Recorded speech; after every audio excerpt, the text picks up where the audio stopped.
can get you back inside your head before the summer ends, and spread a little love.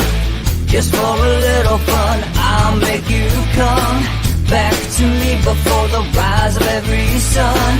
Baby, it's meant to be, I know you got a man, but he don't understand. You're gonna be a heartbreaker. You're such a love taker. So just suck me in and you can toss me like a cigarette. 'Cause I just wanna be a bad habit, yeah.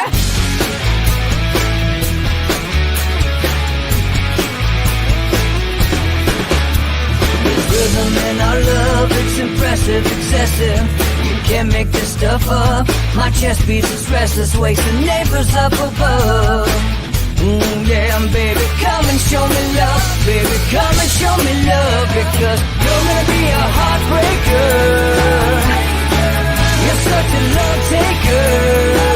So just suck me in and you can toss me like a cigarette.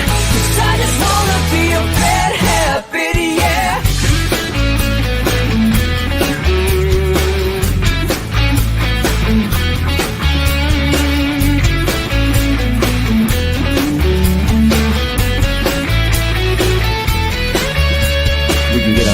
Take a one-way ride, steal us away to find a place we can hide. It wouldn't take much to spear for a knife, just to give in to the need and leave it all behind. 'Cause I know that you know that I know that you want me. You told me, now show me, come blow me away. 'Cause I know that you know that I know that you want me. You told me, now show me, come blow me away. You're gonna be a heartbreaker.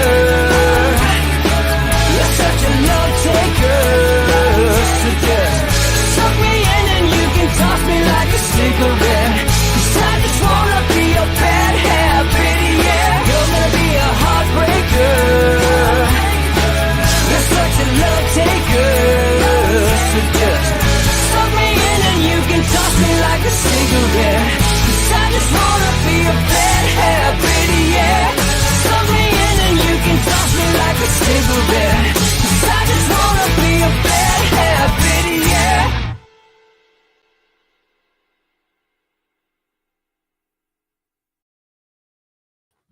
And thanks for watching Inside the Numbers with the People's Pundit. I am your humble host, Rich Barris, the People's Pundit. All right, that freaking auto update for Apple, the camera. That's what I was saying. Yeah, basically that was supposed to start earlier, but it is what it is. So here we are.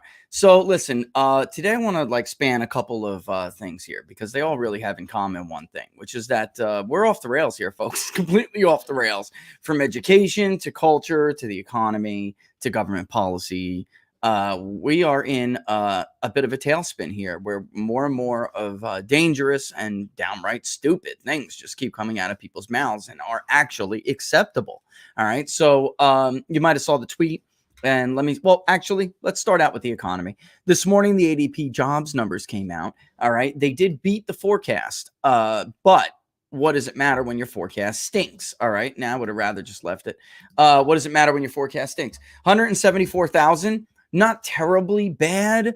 But the problem is there was a estimate decline of 123,000 in December, the very first month after the election. And as you guys all know, it really matters once that election is resolved because businesses begin to make decisions based on the future. They do not make decisions as so if you were looking at it on a graph and there were plot bands, okay, and there were plot bands, then you would basically look at it and say, okay, well, you have to know that the election was in November. People began making that decision. Inauguration day really doesn't matter. I'm looking at when it was known.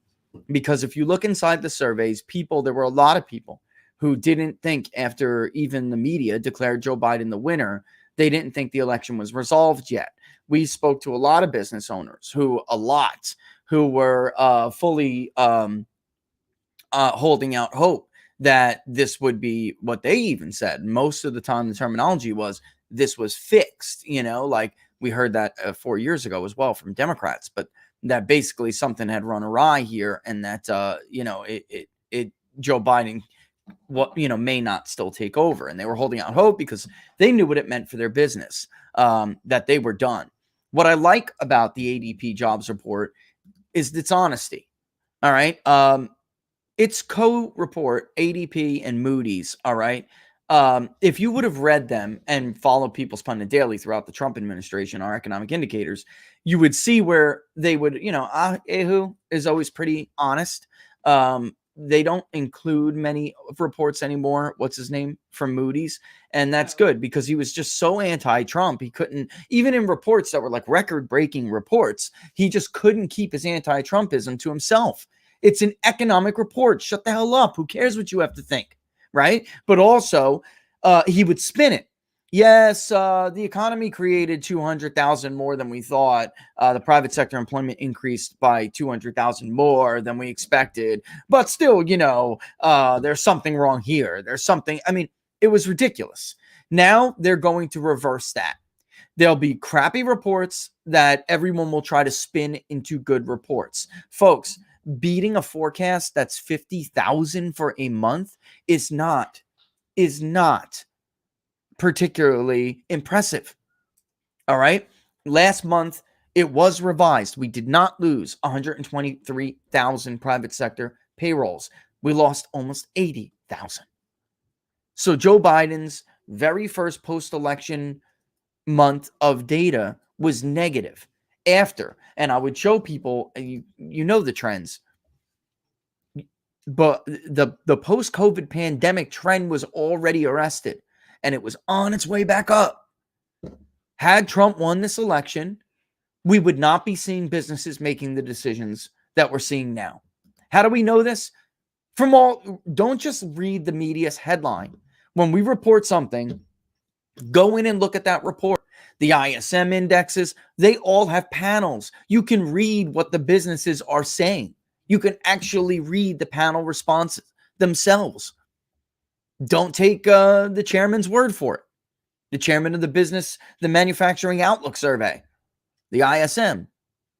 Don't take the chairman's word who conducts the ISM Services PMI. Go in and read the business's statements. They conduct them just like we conduct public polling. Tell us your feelings. What do you have to say? So they'll answer the questions, but there's open-ended responses. And you could say, well, Joe Biden is not going to be a jobs-friendly president. So I'm cutting back on CapEx. I had planned to hire this many people. I'm not doing it. And mostly, here's the problem with the ADP report. Mostly, the COVID pandemic shutdown helped big business and hurt small business and even mid-sized business. It hurt the little guy and helped Jeff Bezos. Listen to what Ahu said this time, all right? Now, he says the labor market continues its slow pandemic, right? Recovery. But he says, although job losses were previously concentrated among small and mid-sized businesses, we are now seeing signs of the prolonged impact of the pandemic on large companies as well. I don't want to say I told you so. And for those who have been watching the show since the beginning, when we debated whether or not this was a particularly smart move to make, and I talked about the long-lasting impact and how economics reverberates, you are not going to hurt oil producers and not hurt other people, including large business. There will be a culling of small, then mid, then even competing large companies, and it will leave you with the Bezos crowd. There'll be a culling even eventually of large businesses that don't have the connections, the diversity to navigate through them.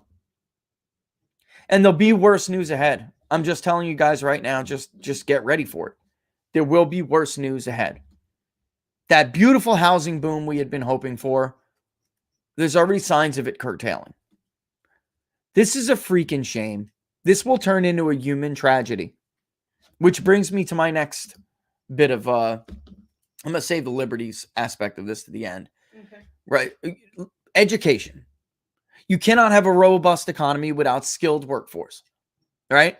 It doesn't mean it has to be some college degree, some worthless liberal arts degree.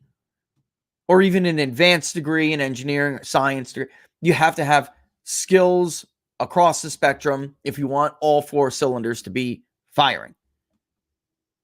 Remote learning has turned into a disaster. It's a joke. We are going to have an entire lost generation. Laura is researching attendance rates. They're abysmal. They can't even find the kids. They can't even find them. Hillsborough County lost thousands of children.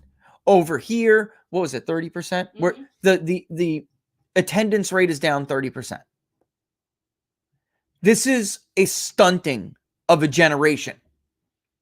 This will result in a loss not only of those learned skills, but it will result in a more callous, socially distant, and disconnected, inhumane society. Human connection is the fabric that holds us all and this all together. That is what makes us develop human, feelings and emotions.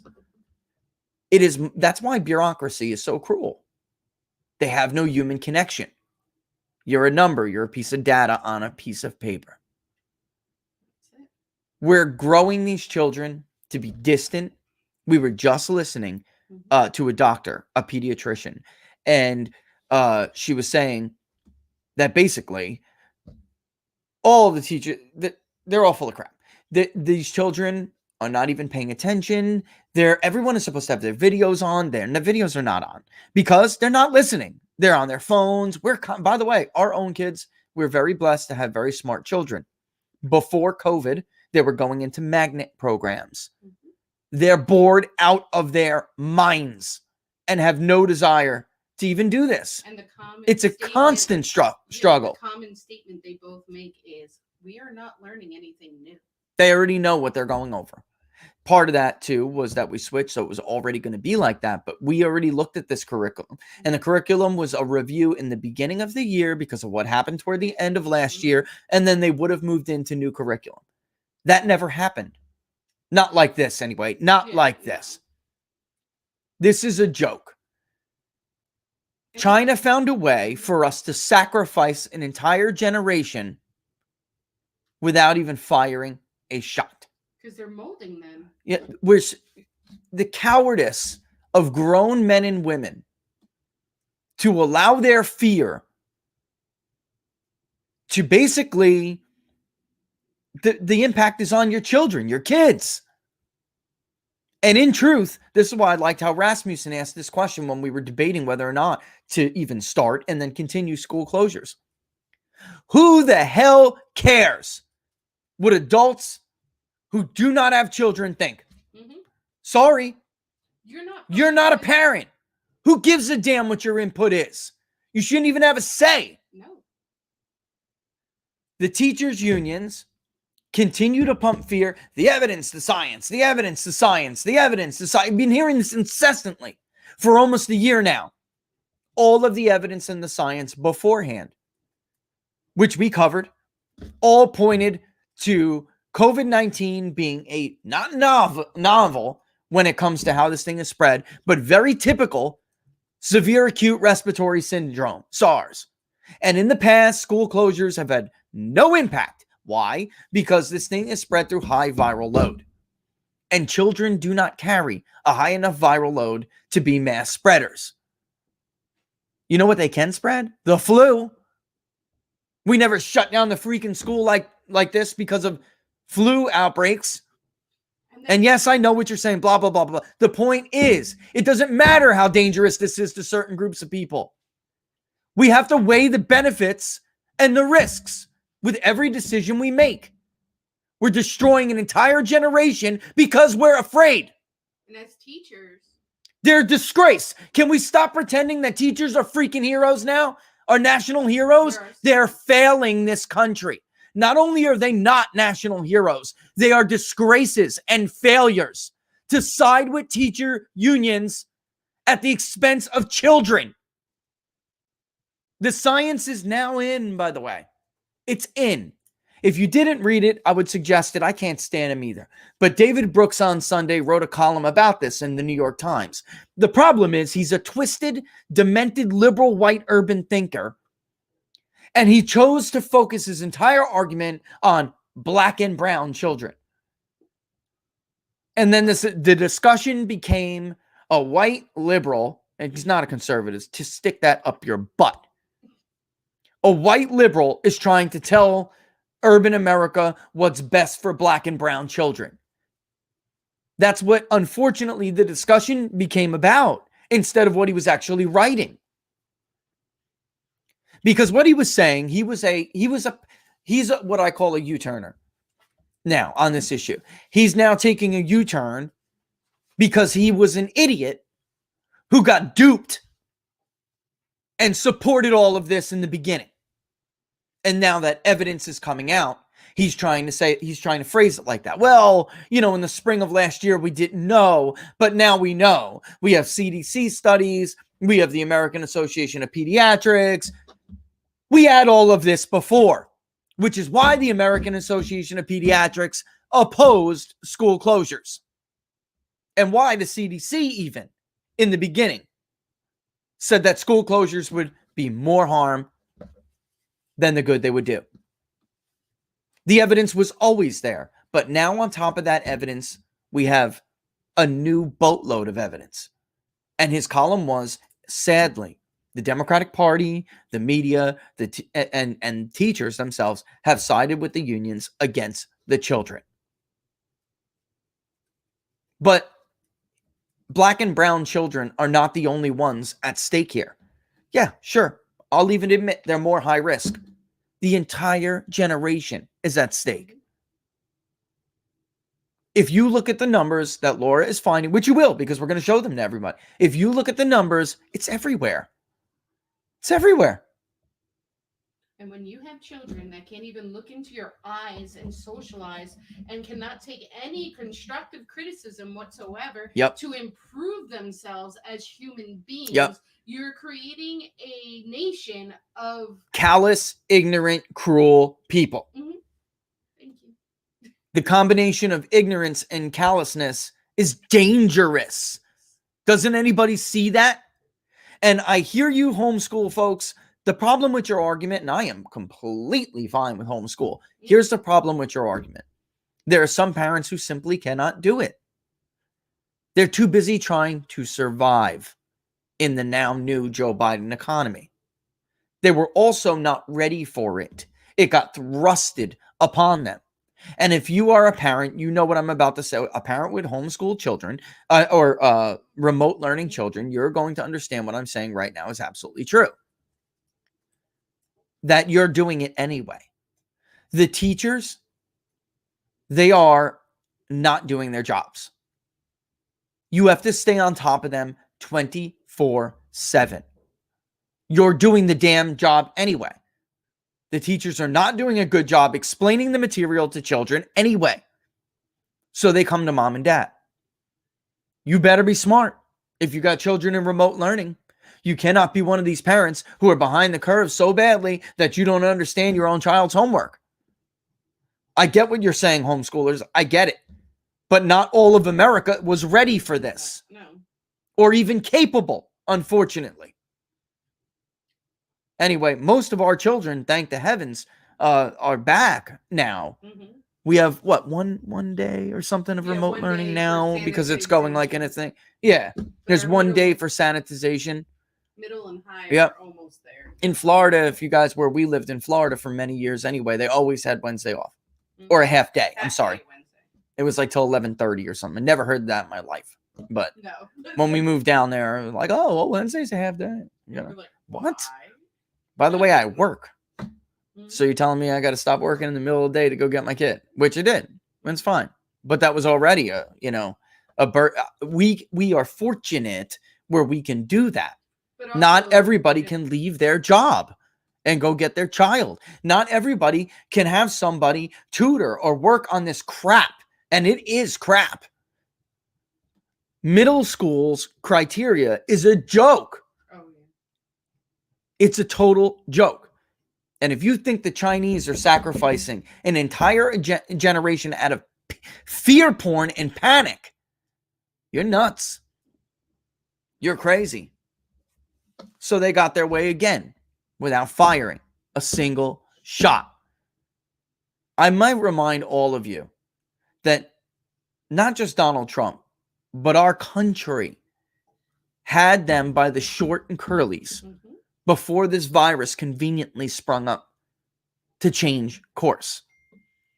They were already agreeing to phase 2. Their manufacturing base was declining by some estimates of 20 to 24%. They were in deep trouble. But I guess their God is, God has shined on them. And miraculously, this virus came out of nowhere to take our economy out. To force Donald Trump to let them leave the table.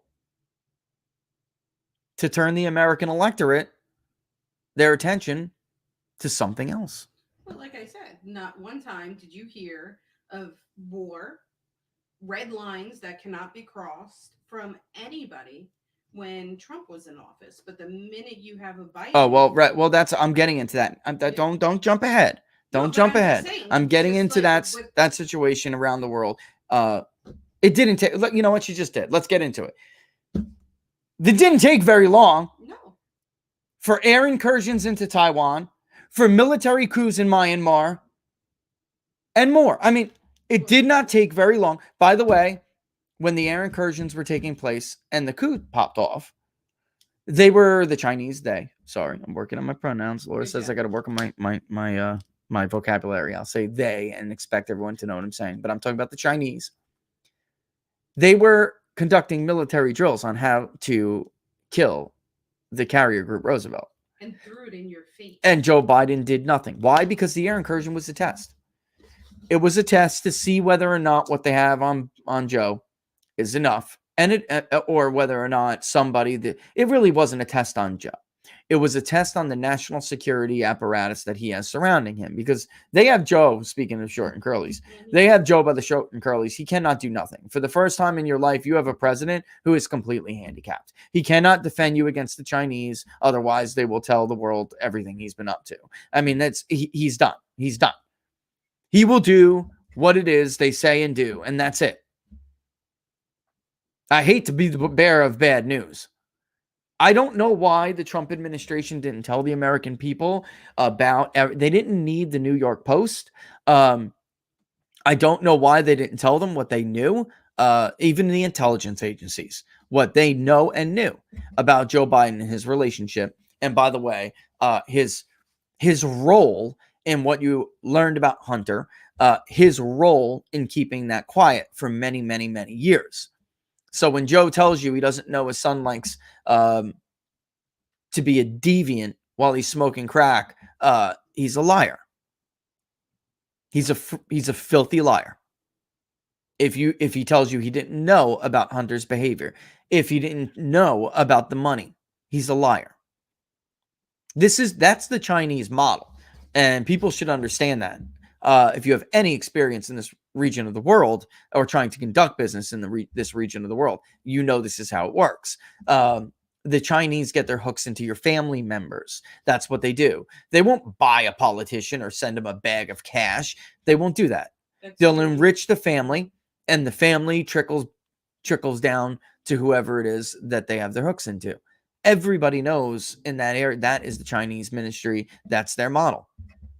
And unfortunately, it was very easy to spot when you first read that New York Post story. Very easy. That's sad, but that's true. So he will do nothing. And it took 4-5 days to send a detachment back into Syria. And for those who don't know this backstory, Trump really pissed off the national security state in April of 2018. He really basically declared war, is how they viewed it.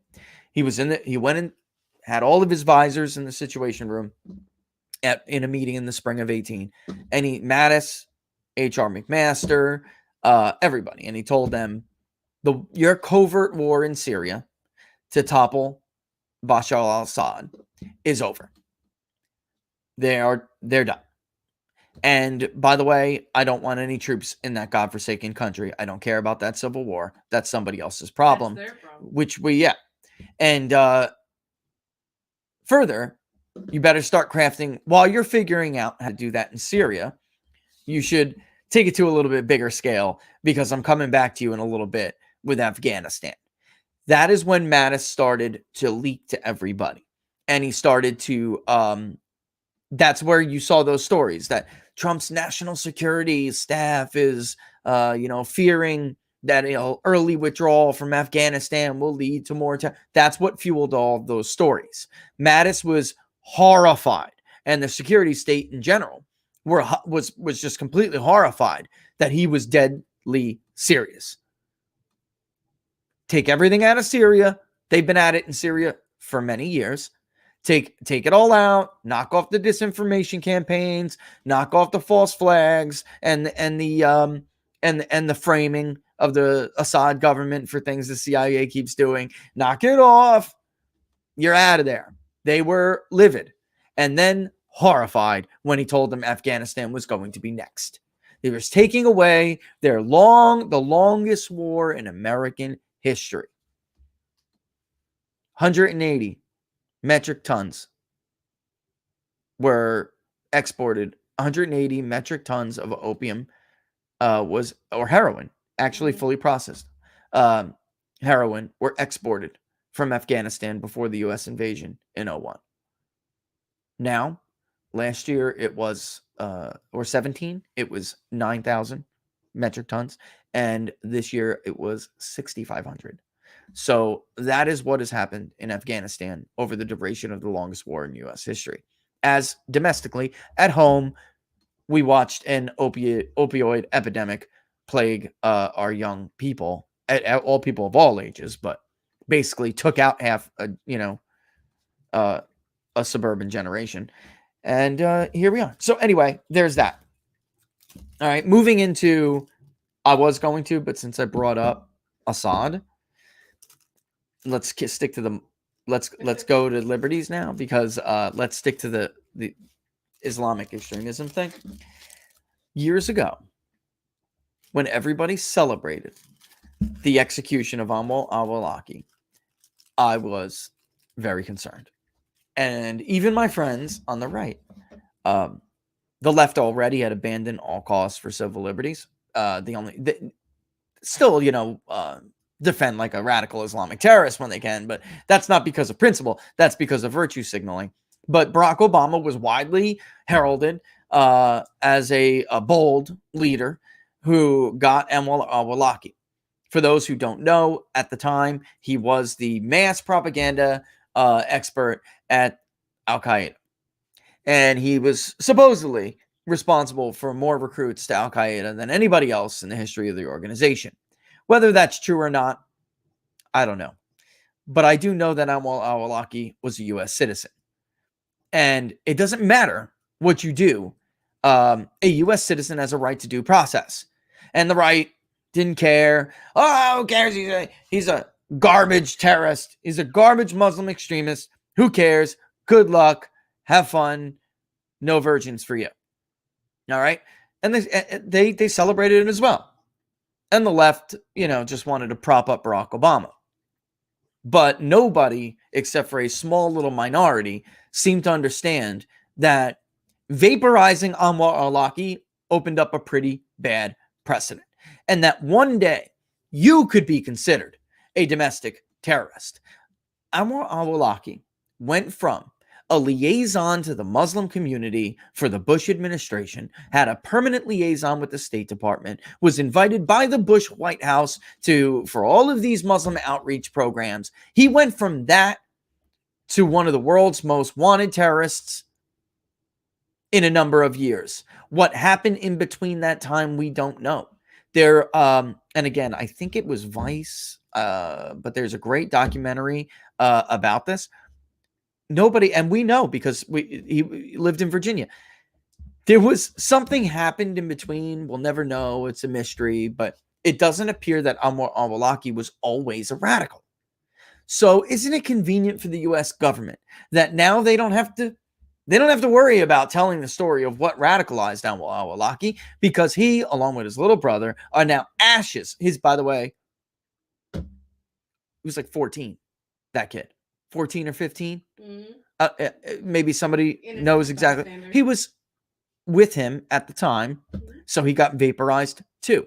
It's real easy to just smear the kid and say, he was a terrorist too. But where are the trials? Where's the trial? Where's the witnesses? Where's the evidence? This was all very dangerous, and everybody just let it go because it was Anwar al-Awlaki. Which fast forward now to 2021. And John Brennan, the former head of the CIA, at the time Anwar al-Awlaki was vaporized, by the way, is now calling for the Biden administration to use the same tactics that were used on Al-Qaeda and in Afghanistan on domestic terrorists. Who are domestic terrorists? If you protested at the Capitol on January 6th, you are a domestic terrorist.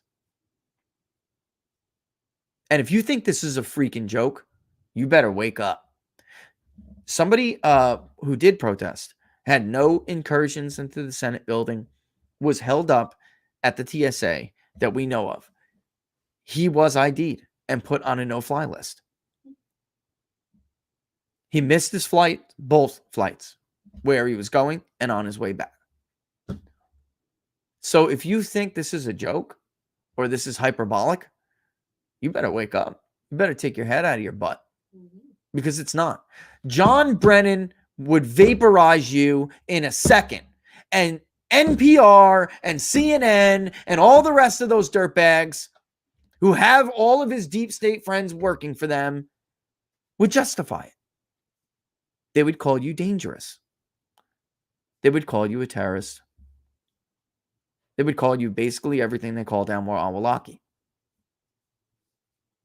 Maybe it's not fair or not. Does it really matter? What do you know about Anwar al-Awlaki? Maybe it wasn't fair to him either. What happened to Anwar al-Awlaki that turned him into a terrorist? I wonder how much thought they'll give. I wonder how much they'll care about your side of the story. Probably not very much at all. Years ago, all of this would have been considered completely, talk about hyperbole. Impossible. Completely impossible. Yeah, not in America. That's what they would threat. Not in America. That will never happen in America. Okay. Anyway, which brings us to culture. Right? Here we are. Well, here we are. The left dominates that. The right has very few little things left.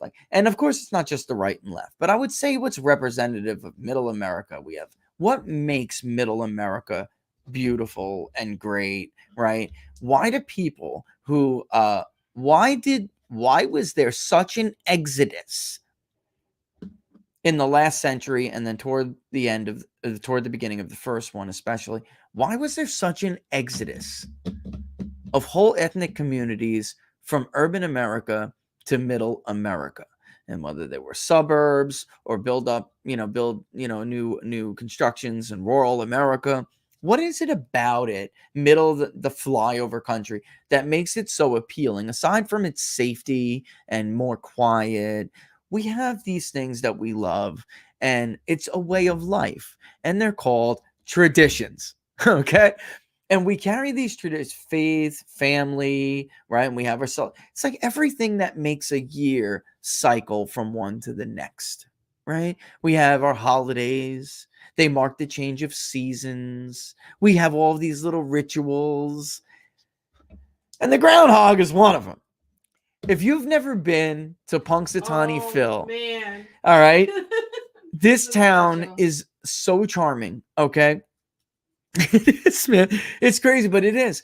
And the inner circle, they're all dressed up like they still live in the 1800s. And they're really big on stuff like polka. Like the Groundhog Day movie, at least when I was a kid, that was Punxsutawney. Yeah. That was what it is. I loved it. They would take us, and I loved cider. I would get apple cider. My brother he loved cocoa, right? Or he liked it better than apple cider anyway. But I was a cider guy, and it was just so much fun. And you saw food, right? And that's the quote. That's the tradition, the heritage, and it keeps communities bonded because people from out of state would flood in. People from out of town would flood in if you could get there. I mean, it became an event after a while where it was actually hard to participate. You better go and try to rent a room early before because they have inns that are beautiful. In any event, you could tell when you're there that everybody in this little town was like a Hallmark movie, and everybody in this little town, they all knew, like, it was a community binding event, right? And that is what makes community strong. That's what makes individual communities autonomous. And that was always the beauty of America. We weren't really this centralized land. We had these autonomous communities that were individualistic, that yes, they worked together cooperatively, but on an individual level. And that was a very strong foundation for all the building blocks of society that make a strong state, right? But if you, and a humane one, by the way, because it's a lot easier to do cruel things to humans you don't know or even don't understand or perhaps even fear. Community and tradition makes us care for one another, makes us closer to one another. Unifies. It really can't be overstated how important this is to the human connection. All right. And yesterday, cardboard cutouts of fake happy celebrating people, unmasked, by the way. You might notice that all of the new episodes of sitcoms and movies and all of the production events, which is what Punxsutawney Phil was yesterday, and always is, but I mean, this time it was like weird. Yes. They're not wearing masks. Well, the inner side, but I'm saying, but in all these like little productions, they're not wearing masks. They want you to still perceive normal life. It's weird, but you know what I'm saying? To be unmasked, provided you're a cardboard cutout. Yeah. So it manipulates the brain. Right. To think it's still a normal event, but there was nothing normal about this. Fake applause, and the inner circle comes out with masks. There's no sounds of Punxsutawney in the background. It was weird. You'll know what I mean if you've been there. The sounds while they're waiting for the groundhog, the low whispering chatter, the distant sound of music a couple streets over for where they'll be dancing. You know what I'm saying? Like, you know what it's weird. The whole thing was very odd. And what makes this most concerning is that nobody seems to have a problem with this. Nobody understands that they're like in the Matrix, right? Is that? I have no other comparison to make, Laura. What would you say? As an official, I would have been totally creeped out walking down the path as these cardboard cutouts stared at me. I would feel like Did you see that one woman? She's like just keep looking at me, bro. I mean, if I can make the weirdest smiling face, it was weird, man. It was like a Stephen King movie. That's what it was. Yeah, that's a good one. Because I was thinking the Metrics, but it was like some like crazy, frozen world look, and nobody finds this concerning or even disconcerting, right? Disconcerting, like it's troubling. It should make you feel weird. This isn't normal. And I do have a logical question. How did Phil see his shadow in the middle of a snowstorm? Blizzard. It was like a blizzard out there. But he saw his shadow. We've done this before. I'm not going to keep banging on Phil, but when we got started as a site, we did say, how's Punxsutawney Phil's record? And then not only him, but the other one, even the one Bill de Blasio killed, dropped on his head and killed the poor little chap. That groundhog died, man. I'm not kidding. Bill de Blasio even killed the groundhog. So he killed business in New York City, but then he even killed the groundhog, Remind me of the barber and basically I must have missed that. It must be an inside thing going on over there. Yeah, but I mean, this stuff is weird, guys. Everything about it is like we're off the rails here. We are totally off the rails. And more on culture, there's something weird about an executive order that in the year 2021 that actually disadvantages women. So we've moved on this level of, because wokeness is not the same as traditional left-wing American progressivism. It's not. It's something new and different. So it was once about women's suffrage, right? And it was once about women's rights. And now we're beyond that. Women have to accept that men who are delusional and think they're women can play their sports unfairly and rob them of opportunities. That is, if 20 years ago you would have told anybody that a Democratic president would sign an order, because this is about culture. This isn't about government policy. This isn't about rights, civil rights. This is about culture. You have to accept this as normal, okay? And it's not. I hate to jump in the fire pit here, but it is a sad time.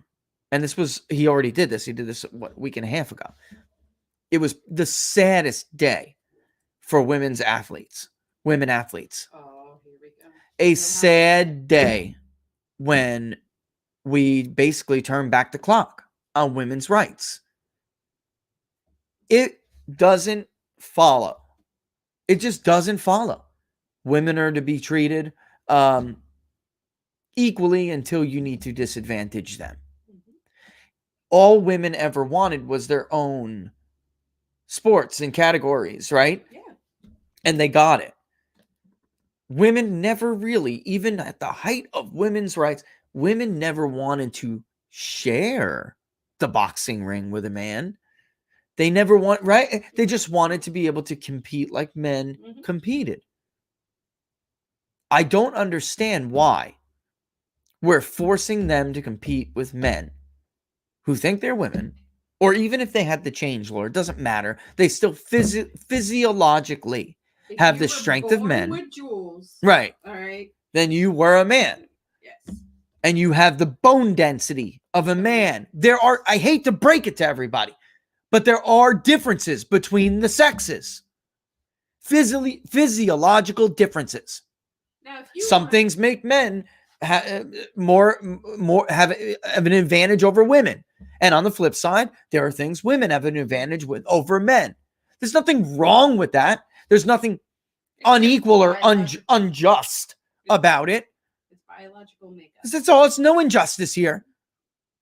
It's nature. Now, I could, as a woman. I don't understand why they don't allow them to compete in their own arena. As a woman, I could accept a transgender. Of course, who cares? That's them against them. Of course. And I'm not saying anything's wrong with trans, but you're disadvantaged. A woman should not be competing against what was once a man in general. It's not fair to them to have to compete in a look. Where is he? I don't have I used to keep it handy, but blew that out of the water. I mean, when he took to Twitter, I can't remember his name, but you guys probably know. I mean, a man who's not even really necessarily an athlete could in certain categories of weightlifting, and he did that. I mean, he broke. You remember that? Yeah. I mean, he's never weightlifted a day. Basically, took with a blunt in his mouth. I mean, destroyed the deadlift record. I mean, look, this is not. It's not. There's nothing wrong. So my point is, why aren't we treating them the same as women were treated during the women's rights movement? And that is because this is really about culture, and this is about forcing people to accept things. All right. That's all. That's what this is really about. All for virtue. Of course it's a virtue signal, but this is also a no-brainer, by the way, for the dumb Republican Party. There are, I don't want to say that they're like stuck Democratic, but there are states that have voted Democratic at the national level for years. Relatively white, very much that suburban vote that used to be Republican, got the, years ago, because they're not, the coalitions that defeat Republicans in these states are not the same as the ones that existed 20, 30 years ago. Of course, you know that if you watch this show, right? It used to be a rural working class coalition and an urban coalition against the suburban Republican coalition and the value voter rural coalition. Okay. That is what it used to be in these states like Connecticut. Mm-hmm. All right. And not so much Maine, but definitely New Hampshire. All right. Now it's an urban woke white and urban minority coalition against a suburban woman. And a suburban woman against everybody else. If you want to damage the Democratic Party with suburban women, this one is a freaking no-brainer. An absolute no-brainer. Especially in these states where sports is literally their lifeblood in a lot of these neighborhoods. They're not bad off, but maybe they can't outright afford college, right? And many of these people live in nice homes. They have nice cars, but they can't just kick out for a semester at Duke for their daughter. All right. And that's fine. I mean, that's they live within their means, but they can't pay for it all. There are whole communities in this country in these kinds of states that look at this as like a lifeblood for their future generation to continue and to prosper and to go on and get an education. Well, how would she feel if her daughter was robbed at the last minute by a guy who thinks he's a woman, right? Because that's next. It's already there. That is already happening. High school, even middle school eventually. That stuff is coming. This is a total no-brainer for Republicans. This is a robbing of their child now. You understand? When something touches you personally, or you see something touch someone else personally, maybe you have a boy, but your best friend has a daughter. Your boy went on to be the linebacker or whatever, got a scholarship or whatever, maybe the star quarterback, got a scholarship. But your friend's daughter who ran track just got clobbered by a guy who thinks he's a girl that they allowed to run, and now he's going and not her. And, no Duke for her. This is but you know what? Republicans haven't lived, or Republican leaders and party people, they haven't lived in the real world for so long that they don't see this. Like, they don't see these little angles. Because these things don't affect people. They don't affect them. It doesn't matter if Kevin McCarthy's child got screwed like that. He'll just reach into his back pocket and pull it out. Speaking of which, he's a freaking, to punish Green, he's an idiot. A total idiot. Special. He is. Not in a good way. This is the kind of stuff Robert and I were talking about on Monday. Mm-hmm. They're going to, I don't know that they can stop themselves from committing party suicide. I don't think they have the smarts, and I don't think they have it in them. They're too stupid. And spineless.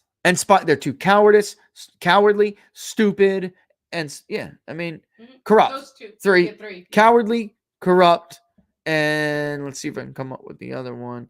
Cowardly, corrupt, and I need a word for stupid that starts with C. Anybody got a synonym for stupid? Not ignorant, because ignorant implies you don't know, but you could show the capacity to learn it. Stupid is when you should know better. You're not just ignorant, but you keep demonstrating the inability to learn something. That makes you stupid. There's a difference between stupidity and ignorance. I don't know if there's a synonym, but if there is a synonym, we will find it. And I'm going to make that a banner for the Republican Party, because it is true. I don't think they can stop themselves from doing this to themselves, as people are like, accelerate the end to the Republican Party. Do you see? Yeah, they're accelerating it themselves. I missed that because things move so quick. When I look down real quick, by that time it's already gone. But yeah, somebody said that, and they're absolutely right. That's real. Rich, are you trying to tell us that women are not just people who menstruate? That's on locals. Yeah, I mean, look, you know. Oh, you have locals? Yeah, I started a live chat with locals. You guys, if you're a locals person, you don't have to watch this on YouTube. You could go to locals and there's a live chat there. We're trying to bring more people on to locals. I know it's easier just to sign up to YouTube, but we're trying to bring people onto locals. All right. Locals will have a live stream ability soon, and we're going to wirecast that right to locals instead of doing StreamYard to YouTube. All right. But yeah, all of this put together really shows that this whole damn experiment is off the rails. It's just it's off the rails in every direction. Culture, politics, the economy. And sadly, all of this stuff is connected and it affects each other, one another, sometimes multiple. Cannot affect education. We cannot do damage to education and then not expect an economic impact. Mm-hmm. Okay? We can't do damage to culture and not expect an educational impact. Same thing is true of culture in the workforce. Culture impacts economy. Of course it does. And in the middle of it all is government. In the middle of it all. Well, and that is completely off the rails. I said on Monday, for those who did not hear it, all the proof you need that Joe Biden is not steering this ship, that it is a race of pigs running to the trough to get their grub. All right. If you don't, only proof you need, if you don't believe it already, is the number of executive orders that this man pumped out in the time frame that he did. It's not even close. He broke the, by the way, after saying that Trump is a dictator. All right. For a few executive orders. Nothing out of the realm if historically acceptable. Actually below, as a matter of fact, some others. But in that time frame. But I will say, anybody who has experience in government, if you're a lawyer, you know what I'm talking about. And if you're somebody who's a policy person who maybe think tank person, right? I mean, it takes a lot of time to go through all the aspects of a policy or an executive order and then weigh their impact on different areas of society. Nobody has the capacity to do any meaningful reflection on these orders in that number. Nobody. And then it did finally, by the way, that video that I was telling people of, the audio is there now. I said it when I just saw the video without audio. You could see Biden trying to read the damn thing, and they basically told him to shut up and just sign it. Don't worry about what's in it, sign it. All right, he had no idea what was in that executive order. He just took his pen and signed with multiple pens. I get questions about that. Why do they have multiple pens? Everybody involved with that order or that law wants a pen. Typically, it wasn't always the case where an executive order, they do that. It's usually for landmark legislation. And all of the people who had key roles in passing that landmark legislation gets a pen. Did you see the number of pens for those executive orders? I don't think there was. I'm not just talking about. Yeah, I'm not just talking about advisors, guys, or lawmakers, or members of the staff that help. I'm not talking about that. I'm talking even lobbyists who help get the legislation through will get a pen, want a pen. Not all the time, but it happens. Look at all those pens and all those orders he could never have read and reflected on himself. Not even someone intelligent. Not even somebody intelligent, which Joe is not, never has been, would have been able to read them and reflect on them in that short amount of time. Well, Rich, you could have had them put together before. No. Not until you have the reins of government can you truly have the resources to go through and tie this order to that legislation, to do this and do that. No way. Nope. I'm not buying this idea that Joe Biden somehow contemplated all of these premeditated executive orders. No, he didn't. If you need to tell yourself that tall of a story, then you need your own. You better reflect on yourself, man, because you're just telling yourself lies. The guy is clueless. He's not steering the ship. And right now, or he's not driving the train, to keep with our analogy of the day.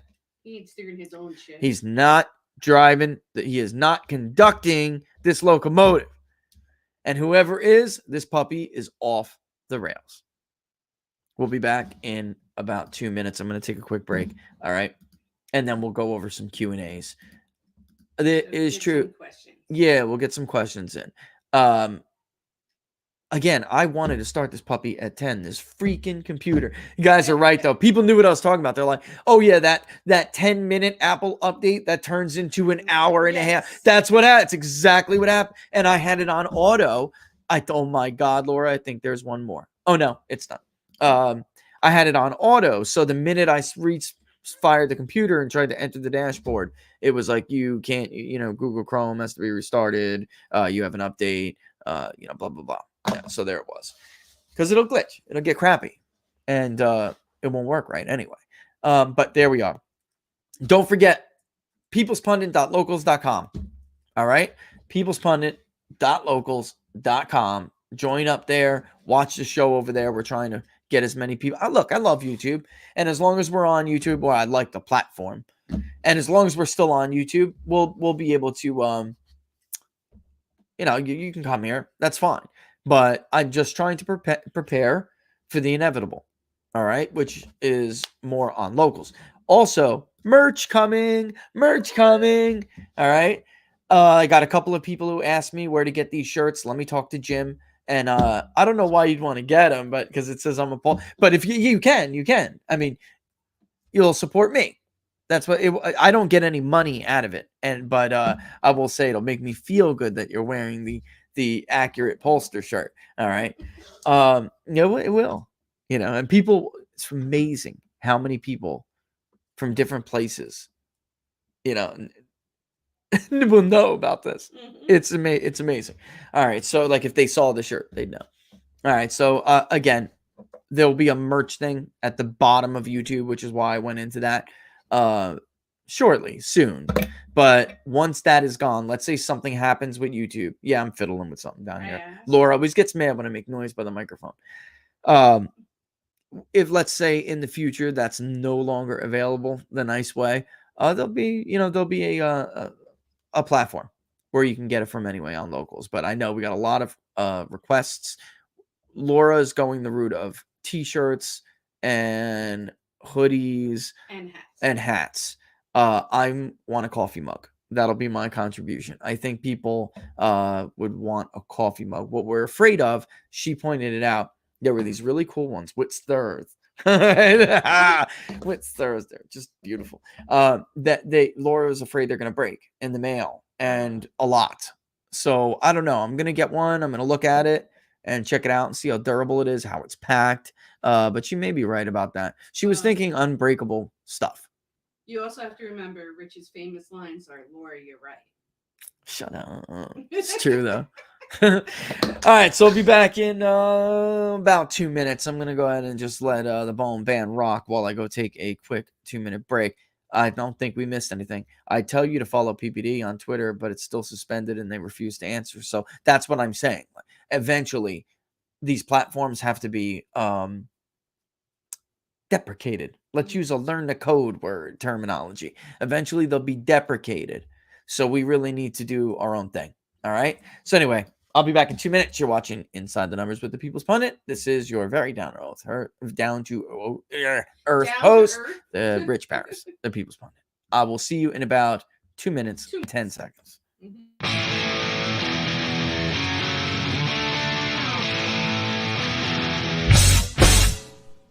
How much you wanna bet that I can get you back inside your head before the summer ends and spread a little love.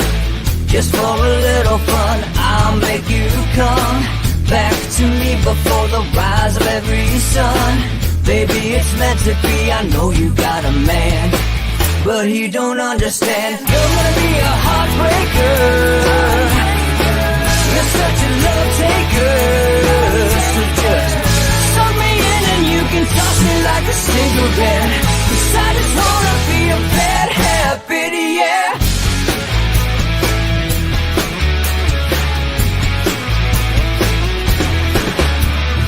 Rhythm in our love, it's impressive, excessive. You can't make this stuff up. My chest beats, it's restless, wakes the neighbors up above. Yeah, baby, come and show me love. Baby, come and show me love, because you're gonna be a heartbreaker, you're such a love taker. So just suck me in and you can toss me like a cigarette, 'cause I just wanna be a bad habit, yeah.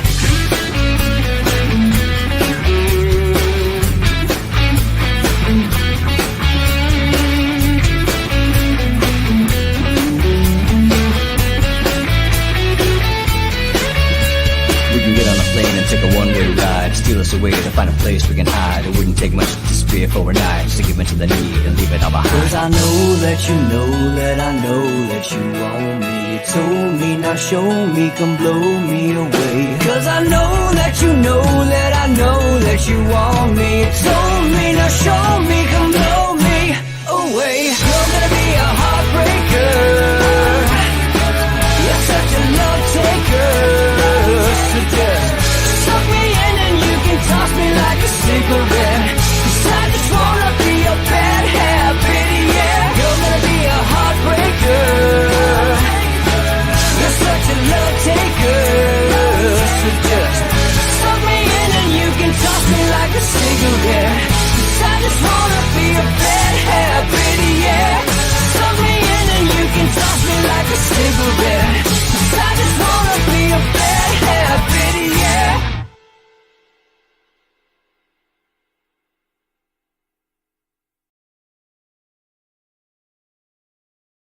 All right, we're back. You're watching Inside the Numbers with the People's Pundit, and it is Wednesday. All right, I got something I got to say real quick. It's a little sidebar, okay? I have a nephew that I haven't seen in years. We lost touch many years ago, and he was just watching the show. I don't know if he's still here, but if he goes back and watches the replay, man, I love you. I miss you. Call me. All right. All right. So that's that. I just wanted him to know that and hear that in case you didn't see Laura's comment. All right. Laura sent you my contact. Call me, kid. Call me. All right. So we are going to, I have all these people sending me this report, and I'm still reading it, but it's the post-election exit poll analysis 10 key target states. I don't want to give my opinion on the report itself and what it draws at this time, but what I will say is this: exit polls suffer from not only the same challenges that pollsters suffer from, but more. So the response bias is even worse with exit polls than they are with other different forms of polling. And it doesn't matter even if you see response rates that may look a little bit better. This time, too, with mail-in voting, they were even worse. Now, you could say the voter analysis by Fox News and the AP, they abandoned traditional exit polling, and now they use voter analysis, where they use a large online panel. As you can see, media polls as well, who use online panels, have not had the success that we have had with them, because they have not adopted our methodology that basically factors for, adjusts for, compensates for the challenges that online panels have. Over 4 years, we watched online panels go from being probably a little bit too conservative, slightly too conservative, to being far too liberal. COVID accelerated that, with everybody sitting at home on Zoom doing half-ass work and half-ass remote learning. YouGov panels, stuff, they have always been bad. I liked SurveyMonkey's method to recruit people for panels somewhat better, but still a lot of challenges. well, for the difference is SurveyMonkey, like us, doesn't matter. I could say it. They started building their panel by incentivizing people to take surveys in exchange, not for personal compensation, but in exchange for donations to their charity of choice for their cause. And the trick to that was, what we found out, what others found out, was that you should give a list that includes a wide spectrum of charitable service. So if you want to recruit liberals, maybe, for instance, you'd have Greenpeace or, Save the Whales, whatever, something like that. Definitely something like Greenpeace. I know conservatives who want to save the whales. And then on the right, maybe, what's the one? It shouldn't just be right-wingers who donate to it, because they do fantastic work, and we've donated to them personally, but they're not. But it's a good way to attract people who are right-wing, because it's run by evangelicals.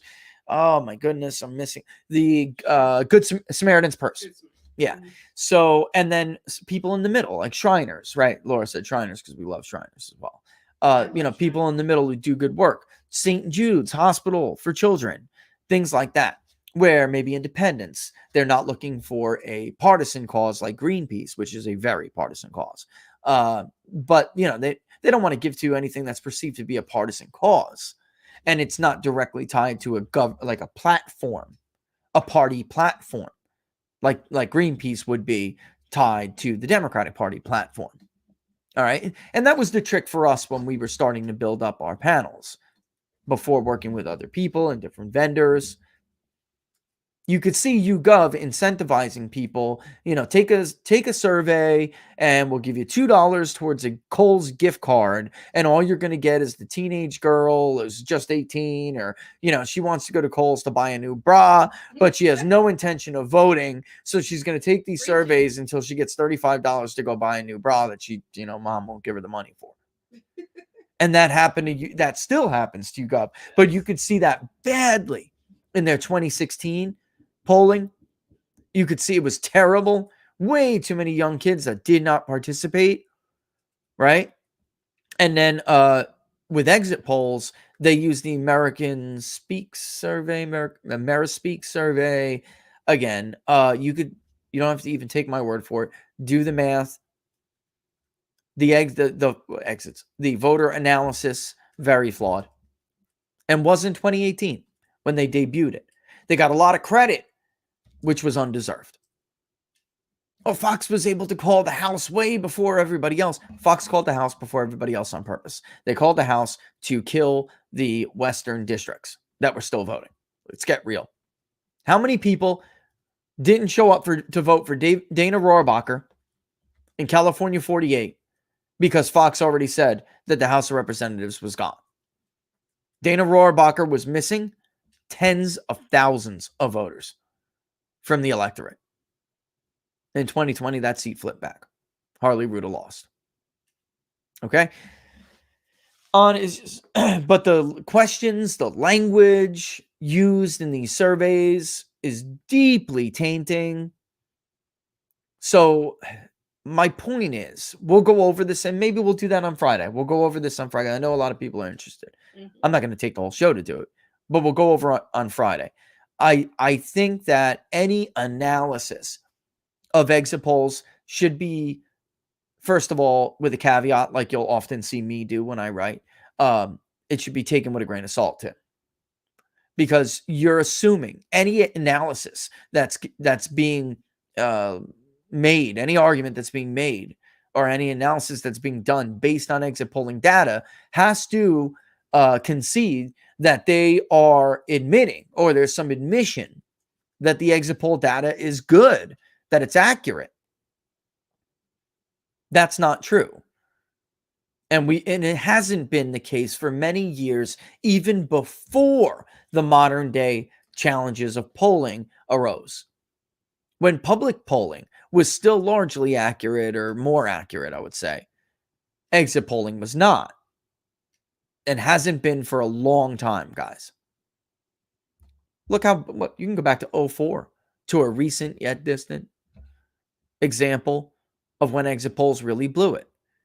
As a matter of fact, the Democrats, the hypocrite Democrats, who now have a problem objecting to the results of Electoral College, did so, Miss Boxer, did so on the basis of the argument that was done by lefties back then that concluded, based on the exit polls, George W. Bush had no statistical chance to win the state of Ohio. Therefore, they stole the state of Ohio. You have evidence, or do you have any affidavits from people that allege any kind of voter activity, voter fraud activity, election fraud? No. Exit polls. On exit poll data alone. By the way, a flawed analysis of the exit poll data alone. They objected to George W. Bush in the Electoral College. I'm not kidding. In fact, Democrats have objected to every Republican presidential candidate who has won the presidency for 30 years.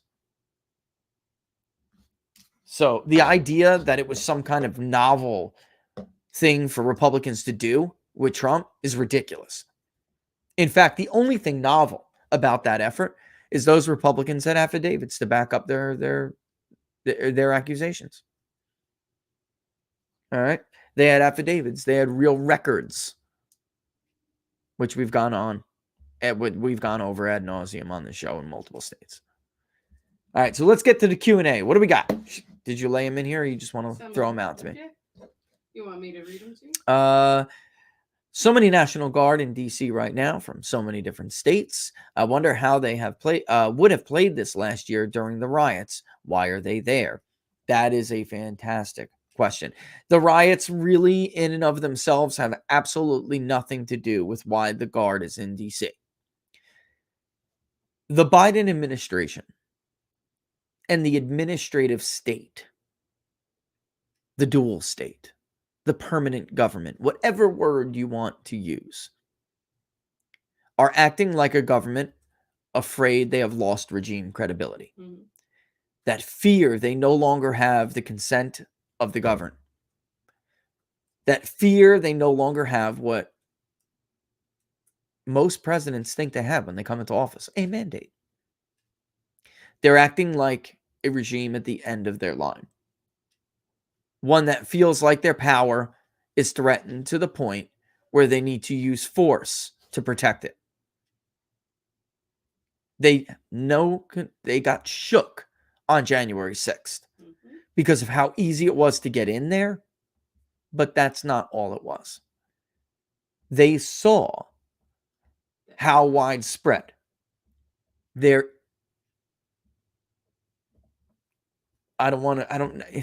incredible ruling regime is. That's probably the best way to put it. We have never had this many people, despite all the fake media polls, all right, that were garbage before the election and they're garbage now after the election. Despite all of those fake polls, we have never had so many people in the United States of America think their president is illegitimate. We have never had so many. They understand what they're doing. So they know there are this many people who believe the system no longer works for them. They tried it. They tried all the conventional ways to air your grievances, and it didn't work. It didn't have an impact. America did not like the direction that Barack Obama was taking the country. They rejected political correctness. They rejected globalism. They rejected leftism. They elected a man with no political experience to speak of over a woman who was from the political ruling class, who was groomed to be president over 40 years. 35. She was promised that position. That's why Biden didn't run in 16. Mm-hmm. That was the deal. Dating back to 08. Plus, little secret for everybody, Barack Obama doesn't like Joe Biden. He thinks he's stupid. He is stupid. Even Barack Obama knows he's stupid. He didn't dislike Hillary even after the grueling primary. Not even dislike. It's not the word I'm looking for. He had respect for Hillary Clinton. He has no respect for Joe Biden. He thinks he is an incompetent idiot with no... He had an intellectual kind of kinship with Hillary Clinton. He thinks that Joe is a simpleton. By the way, breaking news, he is. And that is why Barack Obama had to remove him from the H1N1 task force. Because he is not competent. Never was. He never was. He got elected on his first campaign, running around, getting small donations to raise money from the people, and he hasn't talked to them since. In his own words, I would have whored myself to the rich people too. But they didn't take me seriously. Even the rich donor class thought Joe Biden was an idiot and rejected him. When he got in, he just did what he couldn't do before, which was whore himself to K Street. Now he's in, they have no choice but to take him seriously. But in any event, my point is, going back to this, the people tried one half of the country tried every traditional method in the book. An election. They didn't like the way Barack Obama was moving the country. They elected Donald Trump, of all people, who promised to fight for them, who promised not to forget about them, who promised to represent them. And he did, whether you like him or not. He did. He is the one and only politician in my lifetime who actually kept his promise. I've been at this a long time. I can't name you another one. Even Bill Clinton told stories and didn't keep his word. Every president promised to move the embassy to Jerusalem. That's one in and of itself. And the only reason why I'm mentioning that, of course, it's by no means the most important, campaign issue or promise directly impacting the actual voter. I'm just saying that, or broad voters. I'm saying that everyone promised to do this. It's one issue I can find where everyone promised to do it, but nobody did until Donald Trump came around. And that I'm not going to tell now, but that's an interesting story too. The amount of pressure that Donald Trump got not to do that, to not keep his promise. He learned real quick why no president ever did keep that promise, including George W. Bush, who at first supported a two-state solution. He did. 9/11 happened. He got a little bit more strict. But the Pakistani president at the time, Musharraf, was helping us. And yet, he didn't want to do it. Well, Trump demanded cooperation from these surrounding Muslim countries. He demanded it, and he still kept his promise. So love him or hate him, but he did what he said he was going to do. Yet, he didn't do as much as he could have done if the administrative state, if the entire system didn't do everything in their power, including trying to frame him as a traitor, to stop that agenda from moving forward. They subverted the will of the voter. They abandoned voter sovereignty, the concept of voter sovereignty. And they showed their face.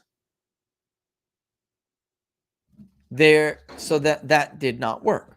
Against all of the odds, they kept Trump in office for 4 years, even though he was through a failed impeachment. He was impeached, but he was not convicted. A crazy lunatic one, by the way, that conducted itself like no other impeachment ever in history, outside all the norms, right? Everyone's always worried about. They destroyed the norms that go with impeachment. Destroyed them. They did that to everything. They destroyed how special counsels are brought forward. FBI directors do not leak in the just to trigger a special counsel. I mean, this man, everybody was against him, and everybody was against his voter. He was a duly elected president that essentially had an ongoing coup, soft coup, a non-military ongoing coup against him. And yet, when there was widespread evidence of we all know what. No, even before the election, no court would rule to uphold codified law. How we conduct elections, both federal and state constitutions, and written legislation on the books, in law, nobody would touch it. So if the ballot box doesn't address your grievances, if the court does not address your grievances, if the elected representation doesn't address your grievances, what other recourse do you have? Well, they know that. And that's why they're keeping a small army around them, because they have lost credibility and they know it. American governance, we had this false sense of liberty, but they have this false sense of security. Mm-hmm. It is based solely on obedience. You saw how really easy it was, and that was not even that large of a crowd. Could have been bigger. Could have been bigger. And they got scared. By the way, after Trump's inauguration, they were flipping over cars, burning cars, beating up people. I mean, it was chaos. It was chaos. The difference is you're not allowed to do that to them. They believe themselves to be more important than you. Their property is more important than yours. Their workspace is more important than yours.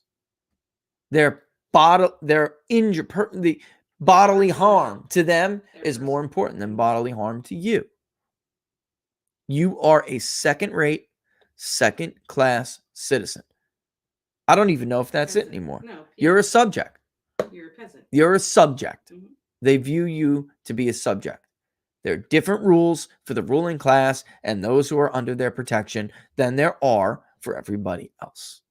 That is not citizenry by its definition. Yeah, their motto is you're a subject. Good enough for...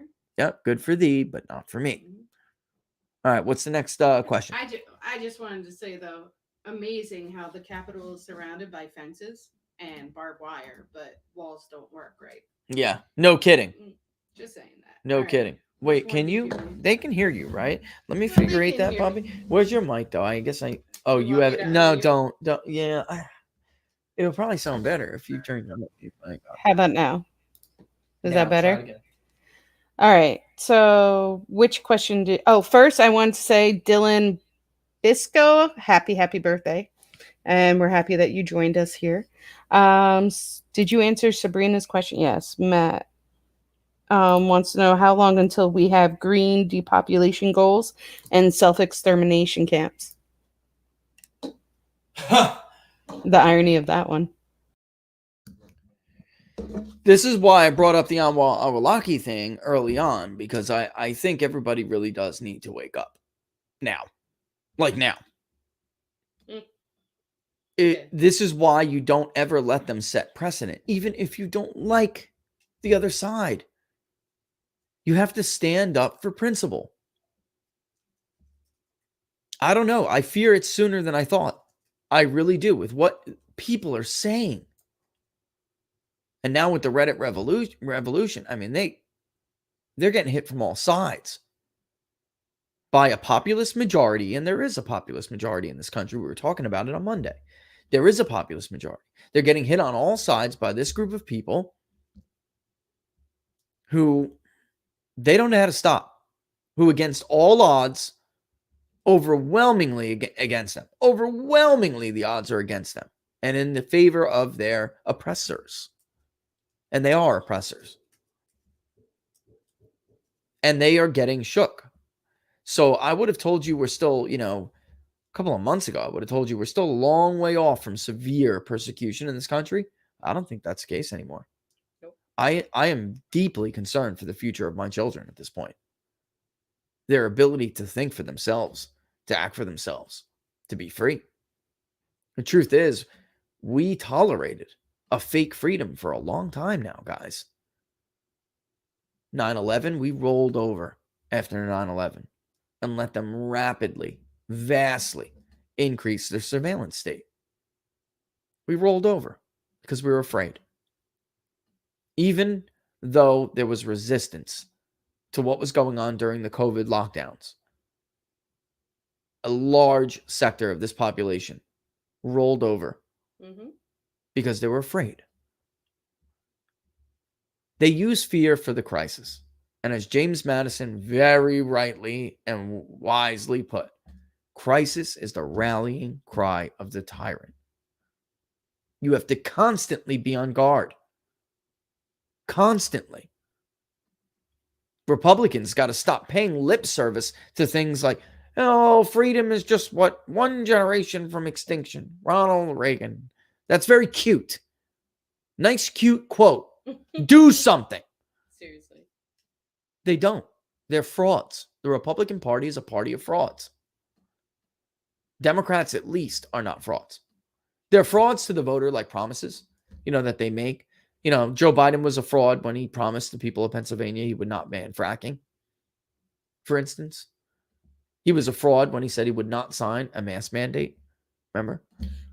Yeah. That kind of stuff. But when it comes to their ideology, what they say they stand for, they're deadly serious. They lie about what they stand for, but not to their base. And they intend to radically change this country. This is progressivism in its American terminology, or modern American terminology, because our founding fathers used the term progressive all the time. If you read not secondary sources, if you read primary sources, they believed in progress. But I'm talking about the true definition of the word. The progressive movement has never really truly been about furthering the cause of the revolution, like they build it out back then. And yeah, that truly every man is equal and has an equal position, man and woman. That's crap. The progressive era was used to expand the state. Robert Higgs, Crisis and Leviathan, it's a must read. It's from an economic point of view, but the reason why I like it, and I suggest it, is because economics tells you the tale. When the media is selling you a false narrative, when the historians are rewriting history, and when the party is full of crap, it all falls away when you look at the numbers. The size of government, the size of GDP compared to revenue, that's what tells the story. And the story is crystal clear.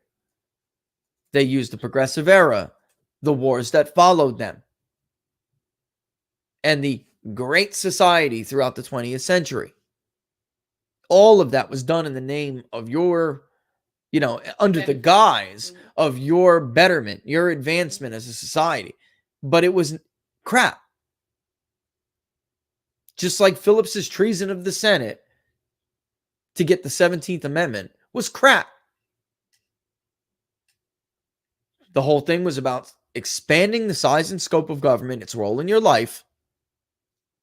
Like Phillips's whole crap lying argument was for rent seekers who were getting tired of buying a new senator every 6 years.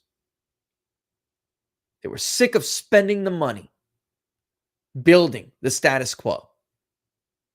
DC is about seniority. And the longer you can keep someone there, the more power you will have over them. The more favors they accrue. Really, it's a total lie. And my point is, you can look at history, and history will tell you that these things happen in phases. The problem, and what makes me more concerning to answer that question, is that I'm seeing what I was thinking about the other day. They're like little mini phases. Yes. And it's moving very rapidly. And it all leads to a very dangerous place. For anyone who does not think, look, sound, or act the way the state deems worthy.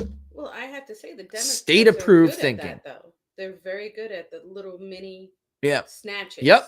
And that's why you can't ever give them an inch. Because they take a foot. That's right. That's why you can never give them an inch. They'll take a foot. That's why I say that all the time.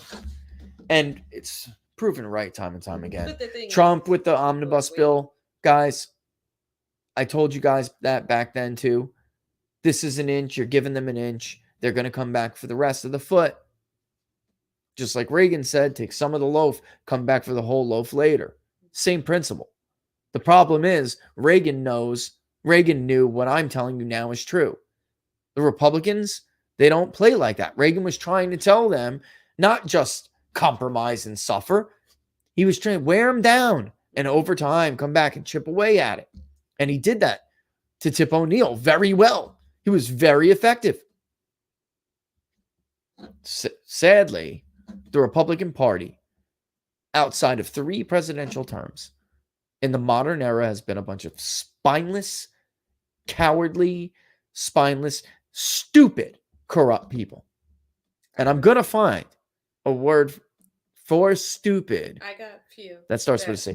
Look at Cloddish, cretinous. Ooh, I like credulous.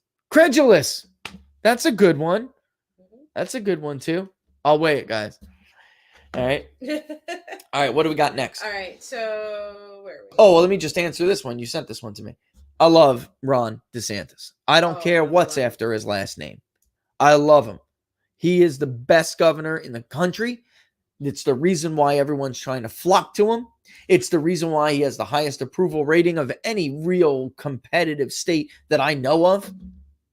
He may have the highest approval rating in any state. I'm serious. Oh, no, I love him. And by the way, for the freaking record, I am the first one to catch the rise in his approval rating. And I took to Twitter when we conducted a poll that was for a private client. And I said, holy crap, if Ron DeSantis' approval rating goes any higher, I'm going to break my neck trying to look at it. Because like it was through the roof. And I think at the time, which I did put on Twitter, I think it was 65 or 67. It was some ridiculous number. I'd have to go back and look. And then somebody came out afterwards, maybe St. Leo, about a week or two later, and said, Ron DeSantis' approval is about 62%. And I was like, actually, it's about 65 or whatever was the real number.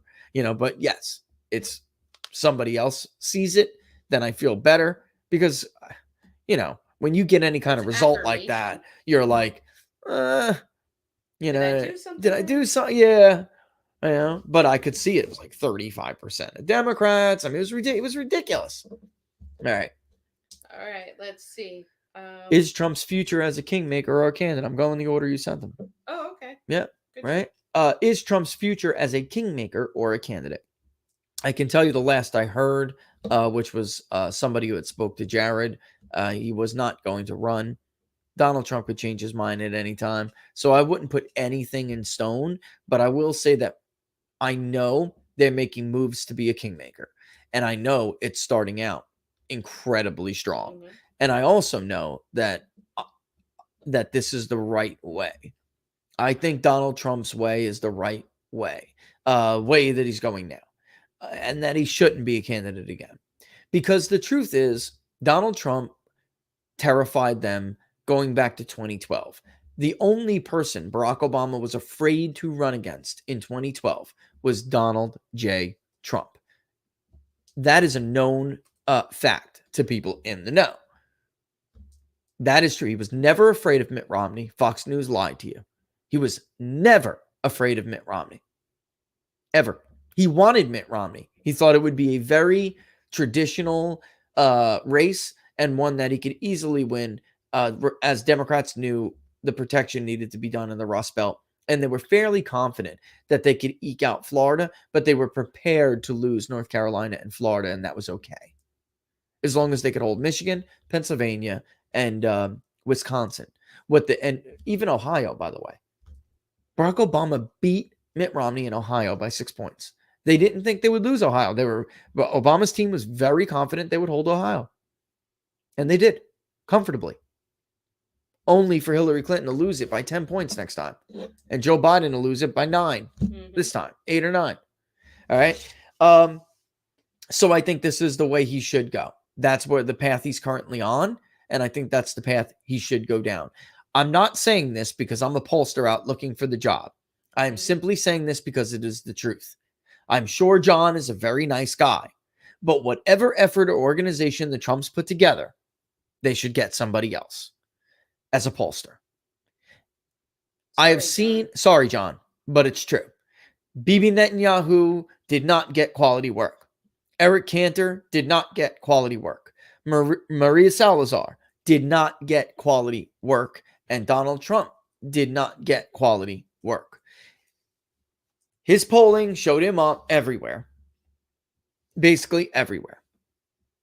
John, from what I know from working with other people and working on the other side of across from each other in competing campaigns, is that he tells his clients what they want to hear. That's the impression I get. Maria Salazar was never ahead of Donna Shalala in 2018, correct, Laura? Correct.